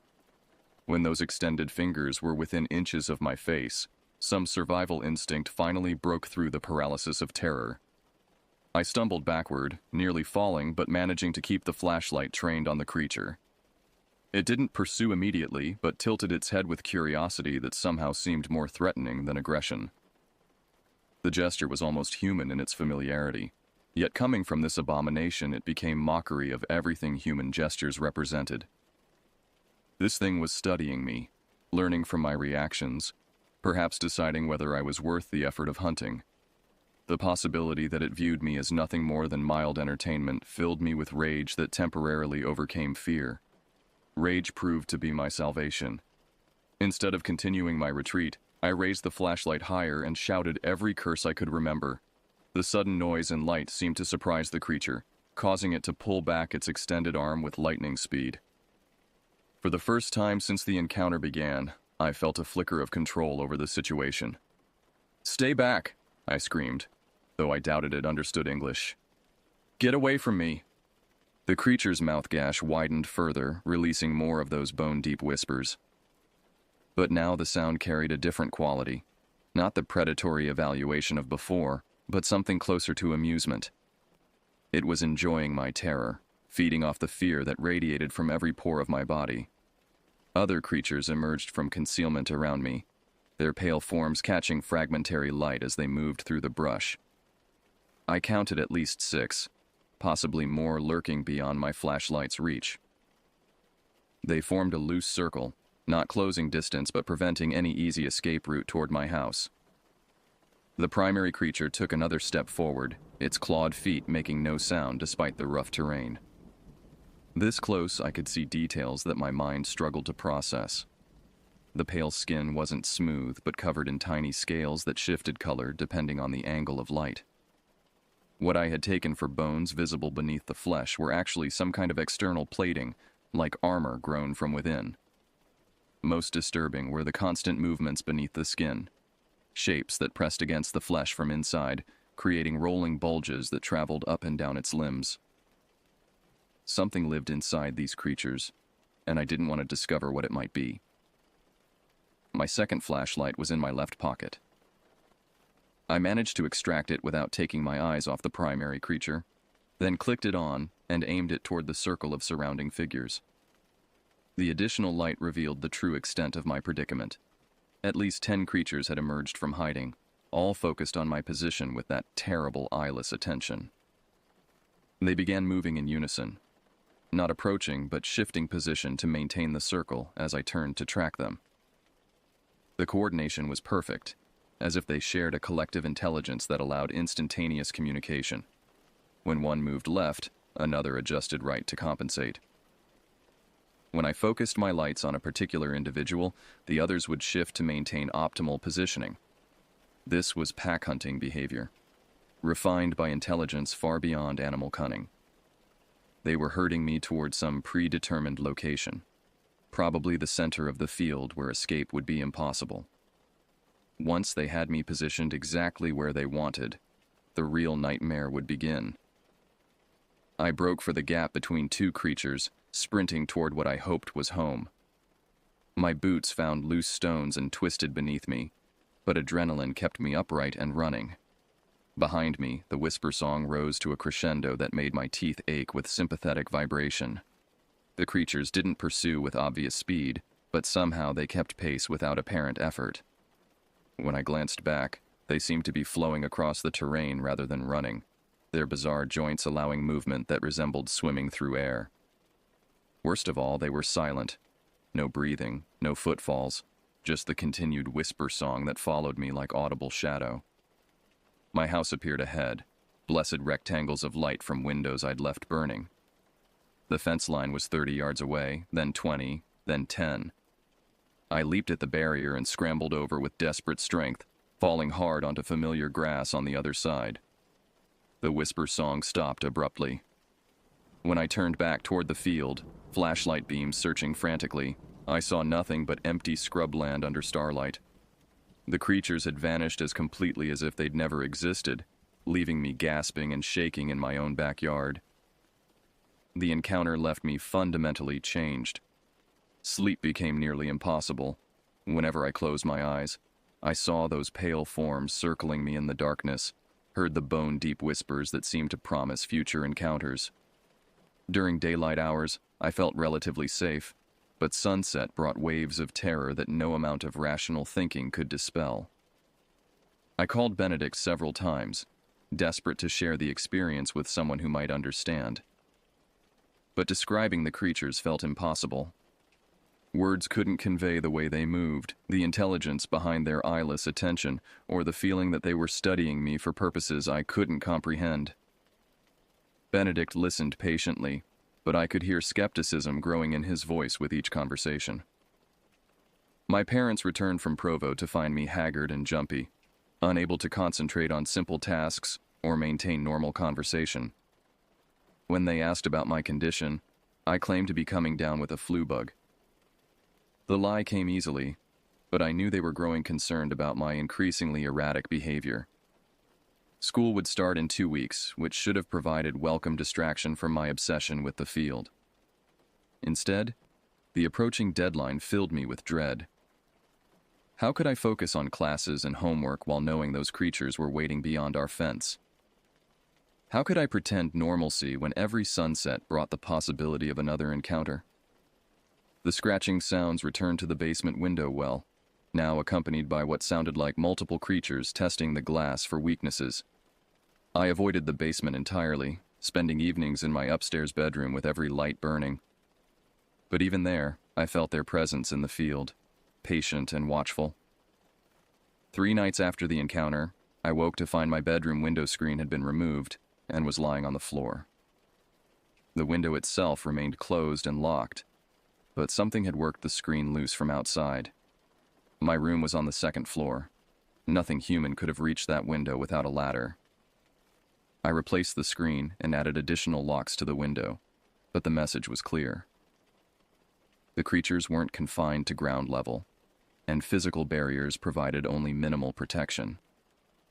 They could reach me anywhere in the house if they chose to do so. The knowledge that I was being hunted by things that could climb walls and remove screens without sound filled me with despair that bordered on breakdown. My father noticed me checking door and window locks obsessively, but attributed the behavior to teenage anxiety about starting senior year. If only he knew the real reason for my paranoia, that inhuman predators were testing our home's defenses, looking for the perfect opportunity to finish whatever they'd started in the field. The whisper song began appearing in my dreams, those bone-deep harmonies that spoke in languages older than human civilization. In these nightmares, I understood fragments of their meaning. They were calling to others of their kind, reporting on my location and vulnerability. More were coming, drawn by the promise of prey that had escaped their initial hunt. During one particularly vivid dream, I found myself standing in the field again, but this time dozens of the pale creatures surrounded me in concentric circles. They weren't hunting anymore. They were performing some kind of ritual, their whisper song rising and falling in complex patterns that made the air itself vibrate with malevolent energy. I woke from that dream to find scratches on my arms that hadn't been there when I went to bed. The marks were precise and deliberate, forming patterns that reminded me uncomfortably of the creature's scaled skin. Either I was injuring myself during sleep, or something was finding ways to reach me even inside the house. 2 days before school began, the situation reached its inevitable climax. I was in the kitchen preparing a late dinner when every light in the house went out simultaneously. The power outage wasn't limited to our home. Looking through the windows revealed that the entire neighborhood had gone dark, including the distant glow of the town beyond. But this wasn't a normal blackout.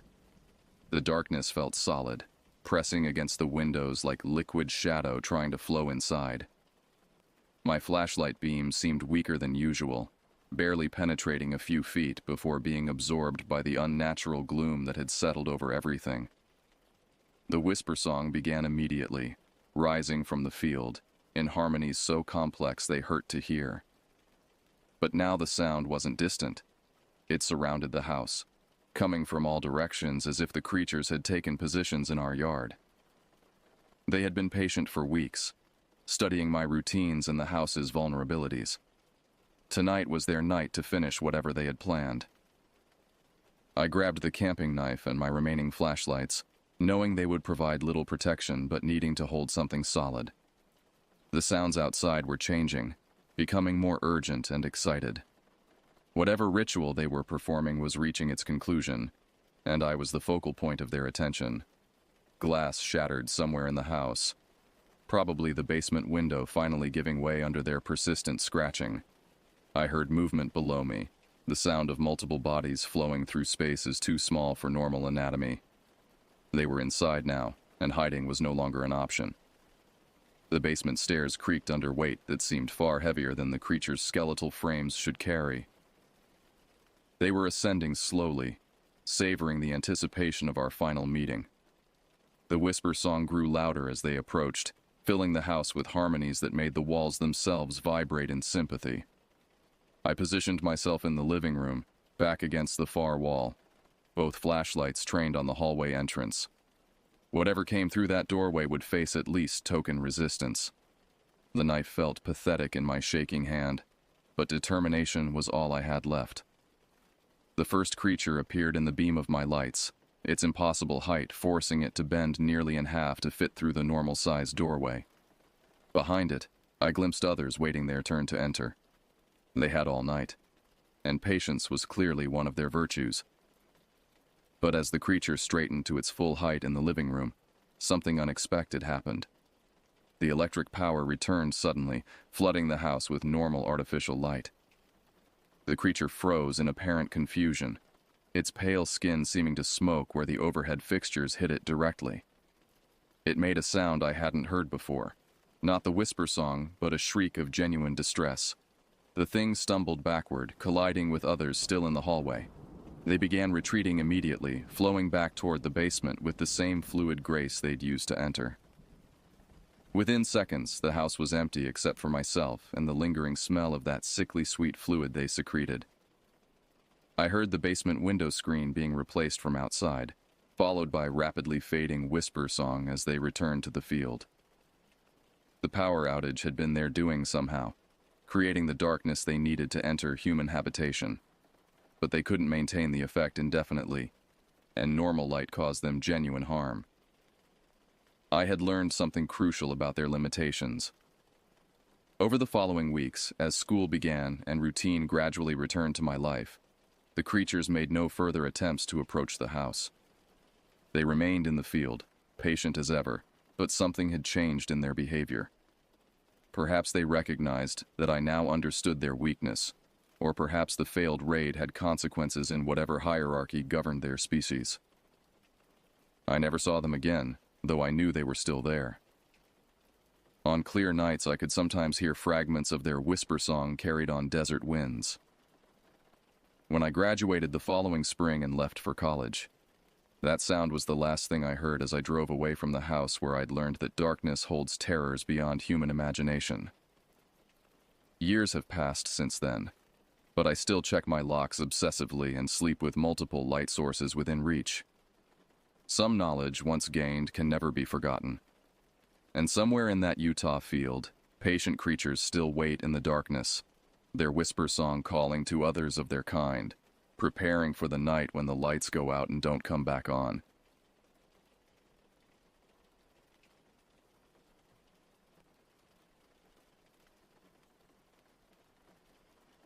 Joel Lasker stared at his computer screen, the lines of code blurring together as fatigue set in.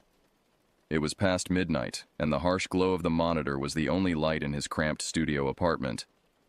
Empty energy drink cans and takeout containers littered his desk, testament to another week of grueling work and minimal self-care. He rubbed his eyes, feeling the weight of exhaustion pressing down on him. It had been months since his breakup with Sarah, and the sting of it still lingered. Work had become his escape, a way to avoid dealing with the emptiness that seemed to fill every corner of his life. But now, even that felt suffocating. The deadline for his current project loomed over him like a dark cloud. In just a few days, he'd have to present a fully functional prototype to the client, and he was nowhere near ready. The pressure was crushing, and for the first time in his career, Joel found himself questioning whether he could deliver. As he scrolled through his social media feed, seeking a momentary distraction, an ad caught his eye. It showed a gleaming RV parked beside a serene lake, surrounded by towering pines. "Escape the grind," the tagline read. "Rent an RV and rediscover nature." Joel snorted. Nature had never been his thing. Growing up in the heart of Chicago, His idea of the great outdoors was the small park down the street. Camping, hiking, those were activities for other people, the kind who wore flannel unironically and knew how to start a fire without a lighter. But as he stared at the image, something stirred within him. The idea of getting away, of leaving behind the noise and chaos of the city, suddenly seemed incredibly appealing. No deadlines, no ex-girlfriends, no reminders of his failures, just open road and wilderness. Before he could talk himself out of it, Joel clicked on the ad. 30 minutes later, he had booked an RV for the upcoming weekend. His destination? Black River National Forest, a place he'd never heard of before but seemed perfectly isolated. As he finally crawled into bed, a mix of excitement and anxiety swirled in his chest. What the hell had he just done? He didn't know the first thing about RVs or camping. This could be a complete disaster. But as sleep began to overtake him, Joel couldn't help but smile. For the first time in months, he had something to look forward to. Something that wasn't work or wallowing in self-pity. Maybe, just maybe, this impulsive decision would be exactly what he needed. Little did Joel know, as he drifted off to sleep, that his weekend getaway would become far more than a simple escape from the daily grind. The forests of Black River held secrets darker and more terrifying than he could ever imagine, and his journey into their depths would change him forever. Friday afternoon arrived with a sense of nervous anticipation. Joel stood in front of his closet, realizing he owned nothing remotely suitable for a camping trip. His wardrobe consisted mainly of jeans, t-shirts, and the occasional button-down for client meetings. After some deliberation, he threw a mix of comfortable clothes into his duffel bag, along with a light jacket he'd rarely worn. A quick stop at a nearby outdoor supply store left him with a basic first aid kit, a flashlight, and a Swiss Army knife he wasn't entirely sure how to use. The salesperson had tried to convince him to buy more gear, but Joel's budget was already stretched thin by the RV rental. As he made his way to the rental agency, doubt began to creep in. What if he couldn't figure out how to operate the RV? What if he got lost? What if... Mr. Lasker? A cheerful voice interrupted his spiraling thoughts. A young woman with a clipboard stood before him, her name tag identifying her as Ashley. Are you ready for your adventure? Joel managed a weak smile. As ready as I'll ever be, I guess. Ashley led him to a gleaming white RV that looked impossibly large. This is the Forest River RPod 189. It's perfect for first-time RVers. Let me show you around. The next hour was a whirlwind of information. Ashley patiently explained how to operate everything from the generator to the toilet. Joel nodded along, trying to absorb it all, while feeling increasingly overwhelmed. And remember, Ashley said as she handed him the keys, there's a manual in the glove compartment if you forget anything. Do you have any questions? Joel had about 1,000 questions, but he couldn't articulate any of them. I think I'm good, he lied. Great. Have a wonderful trip, and don't hesitate to call if you need anything. As Ashley walked away, Joel climbed into the driver's seat, his palms sweaty. He took a deep breath, started the engine, and slowly pulled out of the lot. The RV felt enormous, and he gripped the wheel tightly, hyper-aware of every movement. The first hour of the drive was tense. Joel flinched every time a car passed him, certain he was about to sideswipe someone. But as the city gave way to suburbs, and suburbs to countryside, he began to relax. The RV handled better than he expected, and the open road ahead filled him with a sense of freedom he hadn't felt in years. As he crossed into Michigan, Joel's thoughts turned to Black River National Forest. He'd done some cursory research before leaving, but information had been sparse. It wasn't a well-known park, which suited Joel just fine. He wanted solitude, a chance to clear his head without the distraction of other people. The sun was setting as Joel turned onto the winding road that led into the forest. The trees seemed to close in around him, their branches reaching out over the road like grasping fingers. The fading light cast long shadows, creating a world of shifting darkness that made Joel's skin prickle with unease. He consulted the map he'd printed out, searching for the campsite he'd identified earlier. It was off the main road, near a small lake that had looked picturesque in the satellite images. As he turned onto a narrow dirt path, the RV bounced and jolted, making Joel wince at every bump. Finally, after what felt like an eternity of careful maneuvering, the trees opened up to reveal a small clearing next to a still, dark lake. Joel parked the RV, his hands shaking slightly as he turned off the engine. For a moment, he sat in silence, listening to the unfamiliar sounds of the forest at night. It was beautiful, in a primal, slightly unsettling way. The moon reflected off the lake's surface, creating a silvery mirror that seemed to stretch into infinity. The trees loomed tall and ancient, their leaves rustling in a gentle breeze that carried the scent of pine and damp earth. As Joel stepped out of the RV, the enormity of his situation hit him. He was alone, miles from civilization, in a place he knew nothing about. The weight of the silence pressed in on him, broken only by the occasional hoot of an owl or the rustling of some unseen creature in the underbrush. For a brief, panicked moment, Joel considered getting back in the RV and driving home. But as he stood there, breathing in the crisp night air, a sense of calm began to settle over him. This was why he had come, wasn't it? To get away from everything, to find some peace in the solitude of nature. With renewed determination, Joel set about making camp.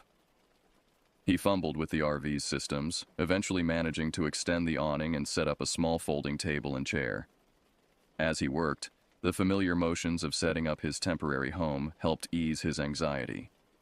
By the time he had a small fire going in the designated pit, Joel felt a sense of accomplishment he hadn't experienced in months. He sat in his chair, a can of beer in hand, and gazed out at the lake. The flames cast a warm glow, creating a small circle of light that held the darkness at bay. As he sat there, Joel felt the tension of the past few months begin to melt away. The deadline, the breakup, the suffocating feeling of being trapped in a life he wasn't sure he wanted anymore. All of it seemed distant and unimportant in the face of this vast, indifferent wilderness. Little did Joel know, as he drifted off to sleep that night in the unfamiliar confines of the RV, that his weekend of peaceful solitude was about to take a turn into territory darker and more terrifying than he could have ever imagined. The true nature of Black River National Forest and the secrets it held were waiting to be revealed. Joel woke early the next morning, momentarily disoriented by the unfamiliar surroundings. Sunlight filtered through the RV's curtains, casting a warm glow over the compact interior. As the events of the previous day came flooding back, a mixture of excitement and apprehension filled him. He stepped outside, inhaling deeply. The morning air was crisp and clean, filled with the scent of pine and damp earth. The lake stretched out before him, its surface like glass, perfectly reflecting the sky and surrounding trees. It was a scene of such serene beauty that Joel felt a twinge of regret for all the years he'd spent cooped up in the city, oblivious to the natural wonders that existed beyond its borders. After a simple breakfast of instant coffee and granola bars, Joel decided to explore his surroundings. He'd seen a faint trail leading into the woods during his drive in, and it seemed like a good place to start. Grabbing his backpack, which he'd hastily stuffed with water, snacks, and his new first aid kit, Joel set off. The trail was little more than a game path, barely visible in some places. Joel found himself having to push through undergrowth and step over fallen logs. Despite the difficulty, he felt a growing sense of exhilaration. This was real wilderness, untamed and unexplored. As he ventured deeper into the forest, Joel noticed the quality of light changing. The canopy above grew denser, allowing only dappled sunlight to reach the forest floor. The air grew cooler, and the sounds of the forest seemed to intensify. Birds called to each other in the branches above, while unseen creatures rustled in the underbrush. After about an hour of hiking, Joel came across a small clearing. Sunlight streamed down through a break in the canopy, illuminating a carpet of wildflowers. It was a scene of such unexpected beauty that Joel found himself transfixed. He sat down on a fallen log, pulling out his phone to take a picture, only to remember there was no signal out here. Instead, he simply sat, absorbing the peaceful atmosphere. As he rested, Joel's mind wandered to the work he'd left behind. The deadline that had seemed so insurmountable now felt distant and unimportant. Out here, surrounded by the timeless rhythms of nature, the artificial pressures of his urban life seemed trivial. Lost in thought, Joel almost missed the sound. A crack, like a branch breaking underfoot, somewhere in the trees behind him. He turned, scanning the shadowy forest, but saw nothing. Probably just an animal, he thought. But a prickle of unease ran down his spine. Deciding it was time to head back, Joel stood and consulted his phone's compass. He'd been careful to maintain a straight path, so finding his way back shouldn't be too difficult. As he walked, however, the forest seemed different. The trees looked unfamiliar, the path less clear. Doubt began to creep in. Had he taken a wrong turn? The forest, which had seemed so welcoming earlier, now felt oppressive. The trees seemed to loom over him, their branches reaching out like gnarled hands. The bird calls that had been so melodious before now sounded like mocking laughter. Joel picked up his pace, his heart racing. He was sure the RV should be just ahead, but all he could see were more trees. Panic started to set in. He was lost, alone in an unfamiliar forest with limited supplies. How could he have been so stupid? Just as he was about to give in to full-blown panic, Joel spotted a break in the trees ahead. Relief flooded through him as he pushed forward, expecting to see the welcome sight of his campsite. Instead, what he found made him stop dead in his tracks. The clearing was small, unremarkable except for what lay at its center. At first, Joel thought it was a fallen tree, its trunk massive and covered in dark matted fur. But as his eyes adjusted, he realized he was looking at something else entirely, something that shouldn't exist. The creature, if it could be called that, was enormous, at least 20 feet long, with a body that resembled a bear, but grotesquely oversized. Its limbs were thick as tree trunks, ending in paws the size of car tires, each toe tipped with a claw, as long as Joel's forearm. The head was bear-like too, but larger, with a muzzle that seemed almost wolf-like in its elongation. But what truly horrified Joel was the creature's condition. It was dead, that much was clear, but the manner of its death was shocking. Deep gashes ran along its flanks, as if something had torn into it with incredible force. Whatever had killed this monstrous being had to be even more terrifying. Joel stood frozen, his mind struggling to process what he was seeing. This thing defied explanation. It was like something out of a nightmare or a cryptozoologist's wildest dreams. Part of him wanted to approach, to touch it, and prove to himself that it was real. But a more primal part of his brain screamed at him to run, to get as far away from this place as possible.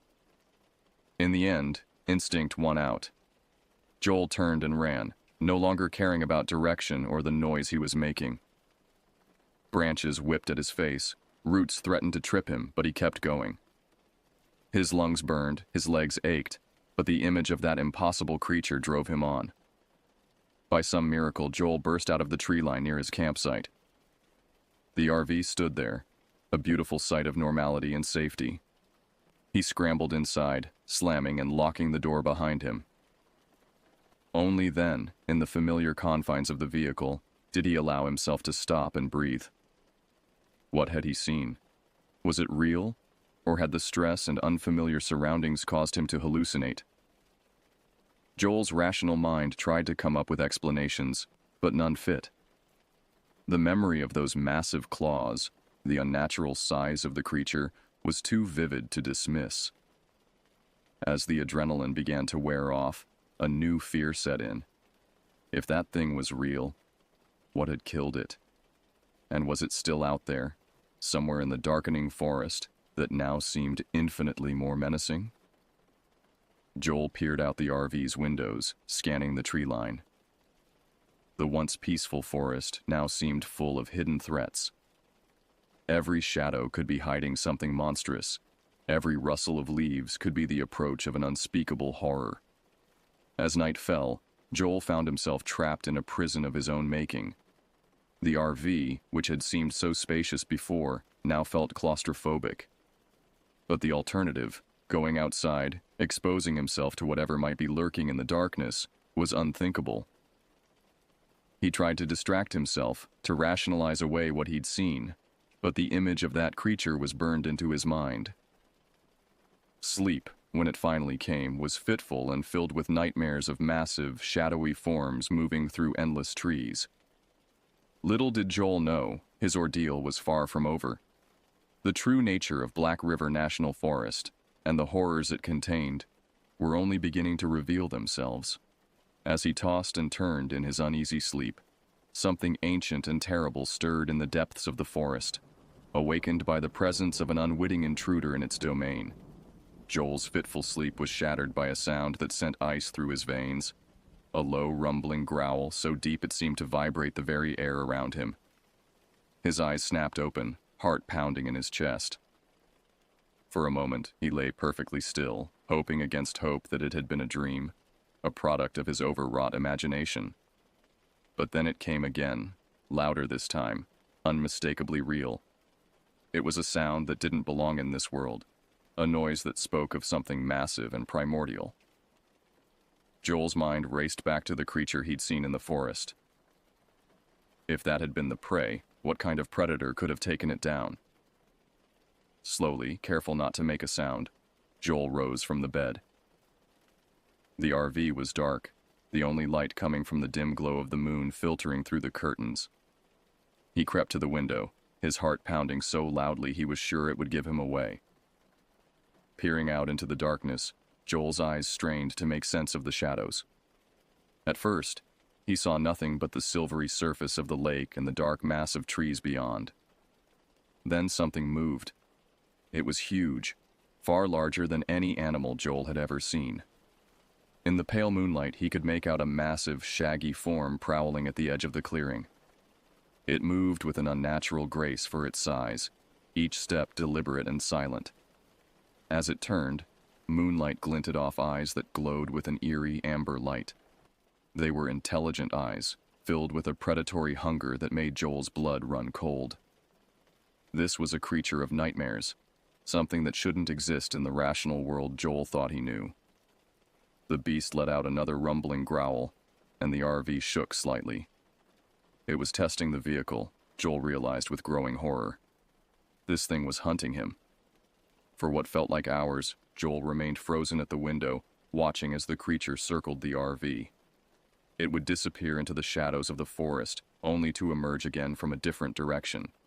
Each time it reappeared, it seemed to get a little closer, a little bolder. Joel's mind raced, trying to come up with a plan. He could try to start the RV and drive away, but would the engine noise provoke the creature into attacking? And even if he got the vehicle moving, could he navigate the dark, narrow forest roads with that thing in pursuit? As dawn began to break, painting the sky in hues of pink and gold, the creature retreated into the forest. Its departure brought little relief to Joel, who remained vigilant, expecting it to reappear at any moment. When the sun finally rose, bathing the clearing in warm light, Joel allowed himself to relax slightly. He quickly packed up his belongings, his hands shaking as he worked. He needed to get out of here, to get back to the safety and familiarity of the city. As he was preparing to leave, a knock on the RV door nearly caused Joel to jump out of his skin.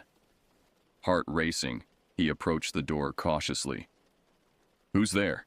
he called out, his voice hoarse with fear. "Park Ranger," came the reply. "Just doing a routine check. Everything okay in there?" Joel hesitated for a moment before opening the door. Standing before him was a tall, weathered man in a ranger's uniform. His name tag read Richardson. "You look like you've seen a ghost, son," Richardson said, his brow furrowing with concern. "Everything all right?" The words tumbled out of Joel before he could stop them. He told the ranger everything, about the creature he'd found in the forest, about the thing that had stalked the RV all night. As he spoke, he realized how crazy it all sounded. To his surprise, Richardson didn't laugh or dismiss his story. Instead, the ranger's face grew grave. "You say you saw it? And it came after you?"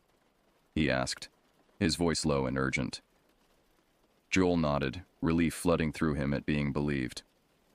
Richardson sighed heavily. "I was afraid this might happen. Come with me. There's something you need to know." Joel followed Richardson to a small cabin that served as the ranger station.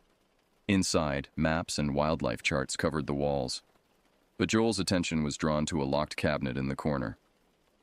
Richardson opened it, pulling out an old leather-bound book. "What I'm about to tell you isn't public knowledge," Richardson began, his voice solemn. "Black River has a history, one that goes back long before this was a national forest." He opened the book, revealing pages filled with handwritten accounts and crude sketches. Joel's breath caught in his throat as he recognized the creature from the night before, rendered in faded ink. "The indigenous people who lived here called it the Wendigo," Richardson explained, "a spirit of insatiable hunger and winter. The early settlers thought it was just a legend, but some of us know better." Over the next hour, Richardson shared the secret history of Black River, the disappearances that had been covered up, the sightings that had been dismissed. It was a tale of an ancient evil that slumbered in the depths of the forest, awakening periodically to hunt. "But why tell me this?" Joel asked, his mind reeling from the revelations. Richardson's eyes met Joel's, filled with a mix of sorrow and determination. "Because you've seen it. And now that it's seen you, it won't stop. The Wendigo has marked you, son. It'll follow you, hunt you, even if you leave this place." Joel felt the blood drain from his face. What am I supposed to do?" The old ranger stood, walking to a locked chest in the corner of the cabin. "We fight," he said simply, opening the chest to reveal an array of weapons. "Every few generations, someone has to stand against it to drive it back into hibernation. Looks like it's our turn." As Joel stared at the arsenal before him, a strange calm settled over him. The fear was still there, but it was overshadowed by a growing resolve. He thought of his life in the city, of the mundane problems that had seemed so important just days ago. Now, faced with an ancient evil, he realized he had found something he never knew he was looking for. A purpose. "Okay," Joel said, surprised by the steadiness in his voice. "What's the plan?" Richardson smiled grimly, handing Joel an old but well-maintained rifle. "We prepare. We hunt. And when the time comes, we face it. Together." As the sun climbed higher in the sky, Joel and Richardson began their preparations. The forest around them was quiet, but both men knew it was the calm before the storm. Somewhere in the shadowy depths of Black River, an ancient evil was waiting, and when night fell, the true battle would begin. As dusk approached, Joel found himself perched in a makeshift blind high up in an old oak tree. Richardson was in a similar position about 50 yards away, barely visible in the gathering gloom. The plan was to lure the Wendigo into a clearing rigged with traps, then hit it with everything they had. Joel's hands were sweaty on the rifle, his ears straining for any unusual sound. The forest had gone unnaturally quiet, as if every living thing was holding its breath in anticipation of what was to come. A twig snapped in the distance, and Joel's head whipped around. Was it just an animal, or something more sinister? The shadows between the trees seemed to move, playing tricks on his eyes. Then he saw it. A massive shape, moving with preternatural stealth through the underbrush. Joel's breath caught in his throat as the Wendigo emerged into the clearing. In the fading light, he could see it clearly for the first time. It was even more terrifying than he remembered. Easily 12 feet tall when standing upright, the creature was a nightmarish fusion of bear, wolf, and something altogether inhuman. Its fur was matted and caked with dirt and what looked horribly like dried blood. But it was the eyes that truly chilled Joel to his core, glowing with an inner fire, filled with an intelligence and malevolence that was unmistakably evil. Joel raised his rifle, trying to steady his aim. Richardson had been clear. They needed to wound it, drive it towards the traps, But as Joel's finger tightened on the trigger, the Wendigo's head snapped up, its glowing eyes locking directly onto his position. With a roar that shook the very trees, the creature charged. It moved with impossible speed, covering the distance to Joel's tree in seconds. Panicking, Joel fired, the shot going wide. The Wendigo slammed into the tree, nearly toppling it. Joel clung to his perch, heart pounding. Below him, the creature circled, its claws leaving deep gouges in the trunk. It was toying with him, he realized. This wasn't just a hunt for food. The Wendigo was enjoying his fear. Suddenly, another shot rang out. Richardson had opened fire, drawing the creature's attention. The Wendigo whirled, charging towards the ranger's position. Joel used the distraction to scramble down from the tree, his legs shaky but propelled by adrenaline. What followed was a chaotic dance of death through the darkening forest. Joel and Richardson worked in tandem, firing shots to herd the creature towards their traps. But the Wendigo was cunning, always seeming to be one step ahead. As they neared the rigged clearing, Joel's foot caught on a root. He went down hard, the rifle flying from his grasp. He rolled, expecting at any moment to feel the Wendigo's claws tearing into him. Instead, he heard Richardson's voice, raised in a desperate shout. "Over here, you bastard! Come on!" Joel looked up to see Richardson standing in the center of the clearing, arms raised. The Wendigo, sensing easy prey, charged straight for him. "No!" Joel cried out, but it was too late. The creature was almost upon Richardson when the ranger smiled and pressed a detonator in his hand. The clearing erupted in a chain of explosions. Fire and shrapnel tore through the air, engulfing both Richardson and the Wendigo. The creature's agonized howl rose above the din, a sound of pain and fury that seemed to shake the very foundations of the earth. When the smoke cleared, Joel staggered to his feet. The clearing was a scene of devastation, and at its center lay two bodies, one human, one monstrous. Tears streaming down his face, Joel approached. Richardson was gone, his sacrifice evident in the peaceful expression on his face. And the Wendigo. Joel's breath caught. The creature was wounded, grievously so, but it was still alive. As he watched, it began to stir, its regenerative powers already at work.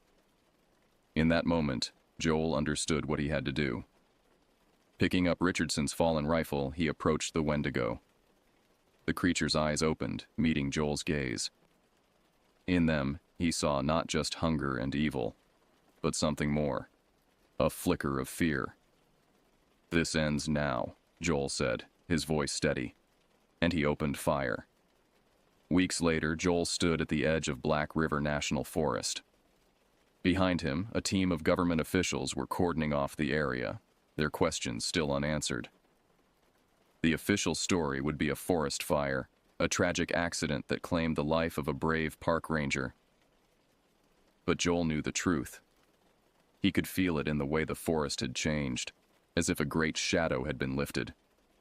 The Wendigo was gone, banished back to whatever dark realm it had come from. But for how long? As he turned to leave, Joel caught a glimpse of movement in the trees. For a heart-stopping moment, he thought he saw glowing eyes watching him. But it was just a deer, regarding him curiously before bounding away. Joel smiled, feeling the weight of Richardson's journal in his backpack. The old ranger had known this day might come, had prepared for it. And now, that responsibility passed to Joel. He walked back to his car, knowing that his life had been forever changed. The world was bigger, darker, and more wondrous than he had ever imagined. And somewhere out there, other ancient evils slumbered. But when they awoke, they would find humanity ready. And Joel would be there, standing guard at the edge of darkness, ready to face whatever came. As he drove away from Black River, Joel felt a mix of emotions: grief for Richardson, pride in what they had accomplished, and a newfound sense of purpose. The city and his old life awaited, but he knew he would return to the forest one day.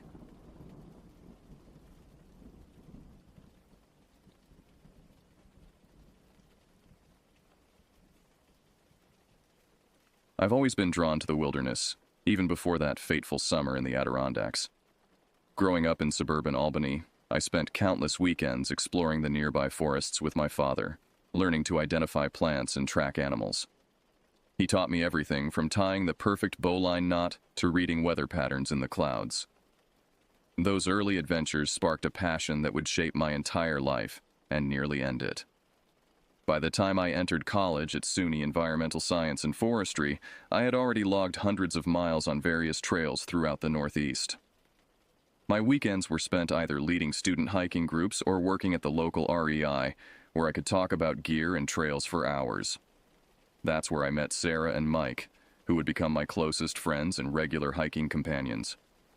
We were the kind of people who planned our next trip while still on the trail, always chasing that next summit or hidden waterfall. Our trio became known around campus for organizing these elaborate backcountry expeditions. We'd disappear for days into the High Peaks wilderness, returning with stories of close encounters with black bears and nights spent in emergency shelters during unexpected storms. Those experiences taught us respect for the wilderness, but they also gave us a dangerous sense of invincibility. We thought we could handle anything the mountains threw at us. Looking back, I realize how naive we were. All those years of successful hikes, all that accumulated knowledge, none of it prepared us for what we would encounter in the summer of 2023. Sometimes I wonder if anything could have. Sarah was the first to hear about the Blackwood Trail from one of her geology professors. It wasn't on any official maps, just a local legend among serious hikers, supposedly offering access to some of the most pristine wilderness in the entire park. The professor mentioned something about unusual rock formations and old-growth forest that had somehow escaped logging. That should have been our first red flag. In the heavily mapped and documented Adirondacks, an unofficial trail usually means there's a good reason it's kept off the books. But we were at that perfect age, 26, just enough experience to be dangerous, just enough youth to feel immortal. We had all recently graduated and were working our first real jobs. Mike was at an environmental consulting firm, Sarah was finishing her master's thesis on glacial geology, and I had landed a position as a park naturalist. We saw the Blackwood Trail as our last hurrah before fully surrendering to adulthood. I remember the night we made the decision to attempt it. We were at Mike's apartment, sharing a bottle of whiskey and poring over topographical maps. Sarah had managed to get rough coordinates from her professor, and we spent hours plotting potential routes, calculating supplies, and discussing contingencies. The excitement in the room was palpable. We'd done dozens of difficult hikes before, but this felt different, like we were about to discover something truly special. "Think about it," Sarah had said, her eyes bright with enthusiasm. "An undocumented trail in one of the most popular hiking regions in the Northeast. There has to be something incredible up there." Mike was more practical, focusing on logistics, water sources, elevation gains, potential campsites.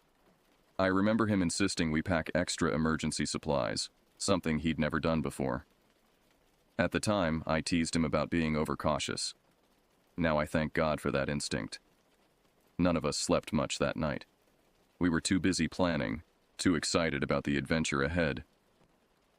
If I had known then what awaited us on that trail, the horror that would change our lives forever, I would have burned those maps and never looked back. But that's the thing about life-changing moments. You never recognize them until it's too late. The next 2 weeks were a flurry of preparation. We approached it with the same methodical attention to detail that had served us well on previous expeditions, but with an extra layer of caution. This wasn't a marked trail with regular traffic and established campsites. We needed to be entirely self-sufficient. I took charge of the gear list, spending hours in my basement checking and double-checking every piece of equipment. Our usual ultralight approach wouldn't cut it here. We needed redundancy for critical items. 2 water filtration systems, backup battery banks for our GPS devices, extra first aid supplies. The weight of our packs would be brutal, but as Mike kept reminding us, better tired than sorry. Sarah threw herself into research, trying to find any historical information about the area. She spent days in the university library, digging through old survey maps and local history books. What she found was strange, or rather, what she didn't find. The area around Blackwood Trail was like a blank spot in the records. No logging history, no survey data, not even any mention in old hiking guides. It was as if that particular section of forest had been deliberately overlooked. "Guys, look at this," she said one evening, spreading out a series of maps on my kitchen table. "Here's a geological survey from 1923 and here's one from 1956. See how they both just skip over this section? The contour lines just stop and start again, like they couldn't or wouldn't map it." Mike was more concerned with the practical aspects. He calculated our daily calorie needs and planned meals with military precision.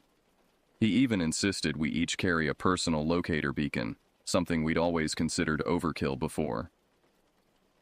"If something goes wrong out there," he said, "we can't count on running into other hikers to help." The weekend before our departure, we did a final gear check at my place.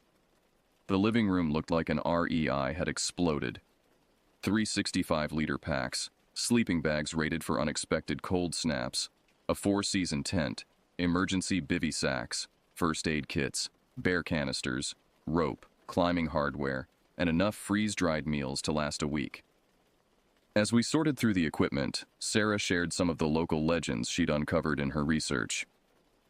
"There are these old stories," she said hesitantly, "about hikers going missing in that area.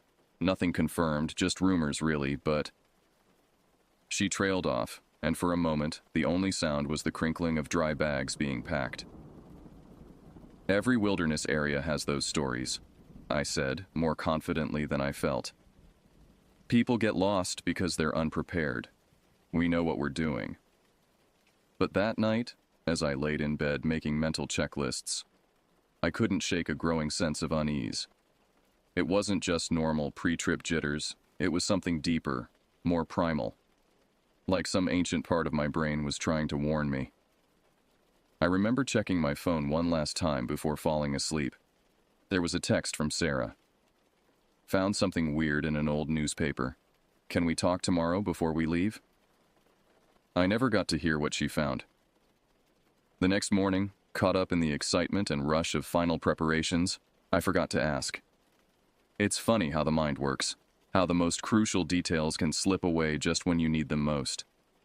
That forgotten conversation would come back to haunt me in the days ahead, during those long, terrible nights when we realized exactly what we'd walked into.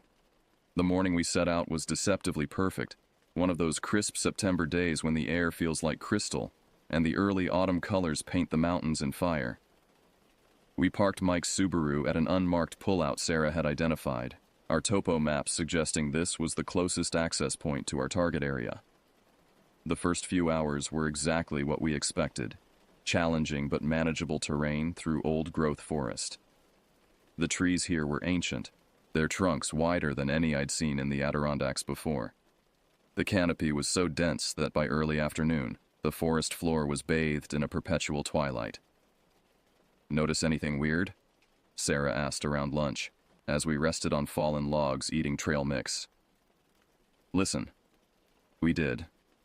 And that's when it hit me, the silence. No birdsong, no rustling in the underbrush, not even the usual whisper of wind through leaves. Just the sound of our own breathing and the crunch of granola. "Animals avoid some areas," Mike offered, but his voice had an edge I'd never heard before. "Could be something natural we can't smell or sense." As we pushed deeper into the wilderness, the trail became increasingly difficult to follow. What had started as a faint game path deteriorated into almost nothing, forcing us to navigate primarily by GPS and compass. The vegetation changed too, subtly at first, then dramatically. The familiar maple and birch gave way to twisted, ancient pines with bark so dark it looked almost black. By evening, when we made camp, none of us mentioned how the temperature had dropped far below what the forecast predicted, or how our GPS devices were showing increasingly erratic readings. The first truly inexplicable thing happened that night. I was on final watch around 4 a.m. when I noticed something odd about the trees surrounding our campsite. In the dim light of my headlamp, I could have sworn the patterns in the bark were different from what they'd been hours earlier, more intricate, almost like writing. I blinked hard, convinced my tired mind was playing tricks. But when I looked again, I saw something that turned my blood to ice. A handprint, pressed into the bark as if the tree itself had been soft as clay when it was made. And it was fresh, the sap still glistening. I didn't wake the others. I wish I had. The next morning, we found all our water had frozen solid, despite temperatures that shouldn't have dropped below 40-degree nines. As we chipped at the ice in our bottles, Mike pointed out something that made my stomach lurch, a set of tracks in the frost-covered ground circling our tent. They looked almost human, except for the impossible length of the fingers and the way each print was reversed, as if whatever made them had been walking backward. We should have turned back then. Any sane person would have. But we'd come so far, and Sarah was convinced we were close to something significant. The geological anomalies she'd been tracking were growing more pronounced. Rock formations that seemed to defy gravity, and strange, perfectly circular clearings that appeared and disappeared in the distance. The forest grew denser, darker. The trees seemed to press in around us, their branches reaching like grasping hands. Our compasses began spinning wildly, and all 3 GPS units died simultaneously, despite having fresh batteries. We were navigating blind, but Sarah insisted she could feel where we needed to go. That afternoon, we found the stones. Dozens of them, each about chest high, arranged in a pattern that couldn't have been natural. They were covered in carvings. Not the crude graffiti of hikers, but deeply carved symbols that seemed to shift and change when viewed from different angles. At the center of the arrangement was a pile of branches, arranged in a neat pyramid. On top sat our missing water bottles, completely empty. The ones that had frozen solid that morning. The ones we'd left at our last campsite, over 5 miles back. It happened just before sunset. The light was fading faster than it should have, and the temperature was plummeting again. We were setting up camp when we heard it. A sound like wet wood splintering, followed by what could have been singing if you took a human voice and played it backward. Sarah saw it first. She didn't scream. She just stopped, mid-sentence, her face draining of all color. When I followed her gaze, I understood why. It was standing between 2 of the ancient pines, its height difficult to determine because it seemed to bend and fold in impossible ways. Its skin was like bark, but it moved like water. The face, if you could call it that, was a hollow, a darkness deeper than the gathering night. But worst of all were its hands, long twisted things with too many joints, each finger ending in what looked like another finger, and another after that, fractal-like, infinite. When it moved, it didn't walk so much as flow, leaving the ground blackened and smoking in its wake. The air grew thick with a smell like wet ashes and burning plastic. Mike reacted first, shoving us toward what he thought was the way back. We ran. God, how we ran. Through darkness that seemed alive, past trees that reached for us with sharp branches, over ground that sometimes felt solid and sometimes felt like it was trying to pull us under. The thing followed, not quickly, but with a terrible inevitability. Sometimes we'd hear it behind us, sometimes ahead. Its calling grew louder, a sound that made my nose bleed and my vision blur. Sarah fell once, and when we pulled her up, she was laughing uncontrollably, blood trickling from her ears. We ran through the night, through what felt like years of darkness. When dawn finally came, we were miles from where we thought we were, somehow having emerged on the opposite side of the mountain range. Sarah was burning with fever, still mumbling about the symbols on the stones.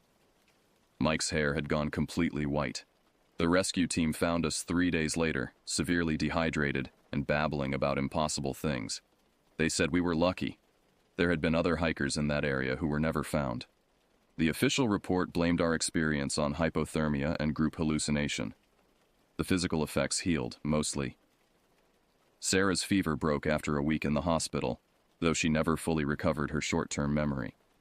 Mike's hair stayed white, and he developed a stutter that gets worse whenever he tries to talk about what happened. The nightmares are the worst part. Not because they're frightening, though they are, but because they're consistent. All three of us have them, exactly the same ones, on exactly the same nights. We dream of those symbols, of what they mean, of what they're calling to. Sometimes on the darkest nights, I'll wake to find my walls covered in frost, even in summer. And in that frost, if I look carefully, I can see those same symbols we found on the stones, written in a hand that's not quite human. We've heard stories since then from others who've ventured into those woods.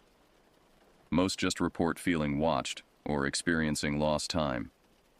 But some tell of finding strange arrangements of stones, or of hearing singing that makes their teeth ache. Last month, Sarah called me at 3 a.m., hysterical. She'd been going through her old research notes and found something she'd missed before. Those symbols we saw, they appear in cave paintings across the world, some dating back 30,000 years, always in places where people vanished. I don't hike anymore. Can't even walk in Central Park without breaking into a cold sweat. Mike moved to Arizona, saying he needed somewhere without trees. Sarah threw herself into her research, trying to understand what we encountered. She says she's close to something, but I'm not sure I want to know what. Sometimes I wonder if we actually escaped, or if whatever we met in those woods simply let us go. Why us, when so many others vanished? The answer comes to me sometimes, in those shared nightmares. We weren't meant to escape. We were meant to spread the story, to draw others to those woods. Like seeds scattered in the wind, or spores finding new hosts. If you're reading this, consider it a warning. The Adirondacks are vast, and some parts of them were never meant to be found. If you're hiking and the birds go quiet, if you find stones arranged in circles, if the trees seem to be watching, turn back. Turn back while you still can. Because sometimes, the greatest horror isn't in what happens to you, but in realizing you've become part of something's plan. And lately, I've noticed my skin feels different. Rougher. Almost like bark.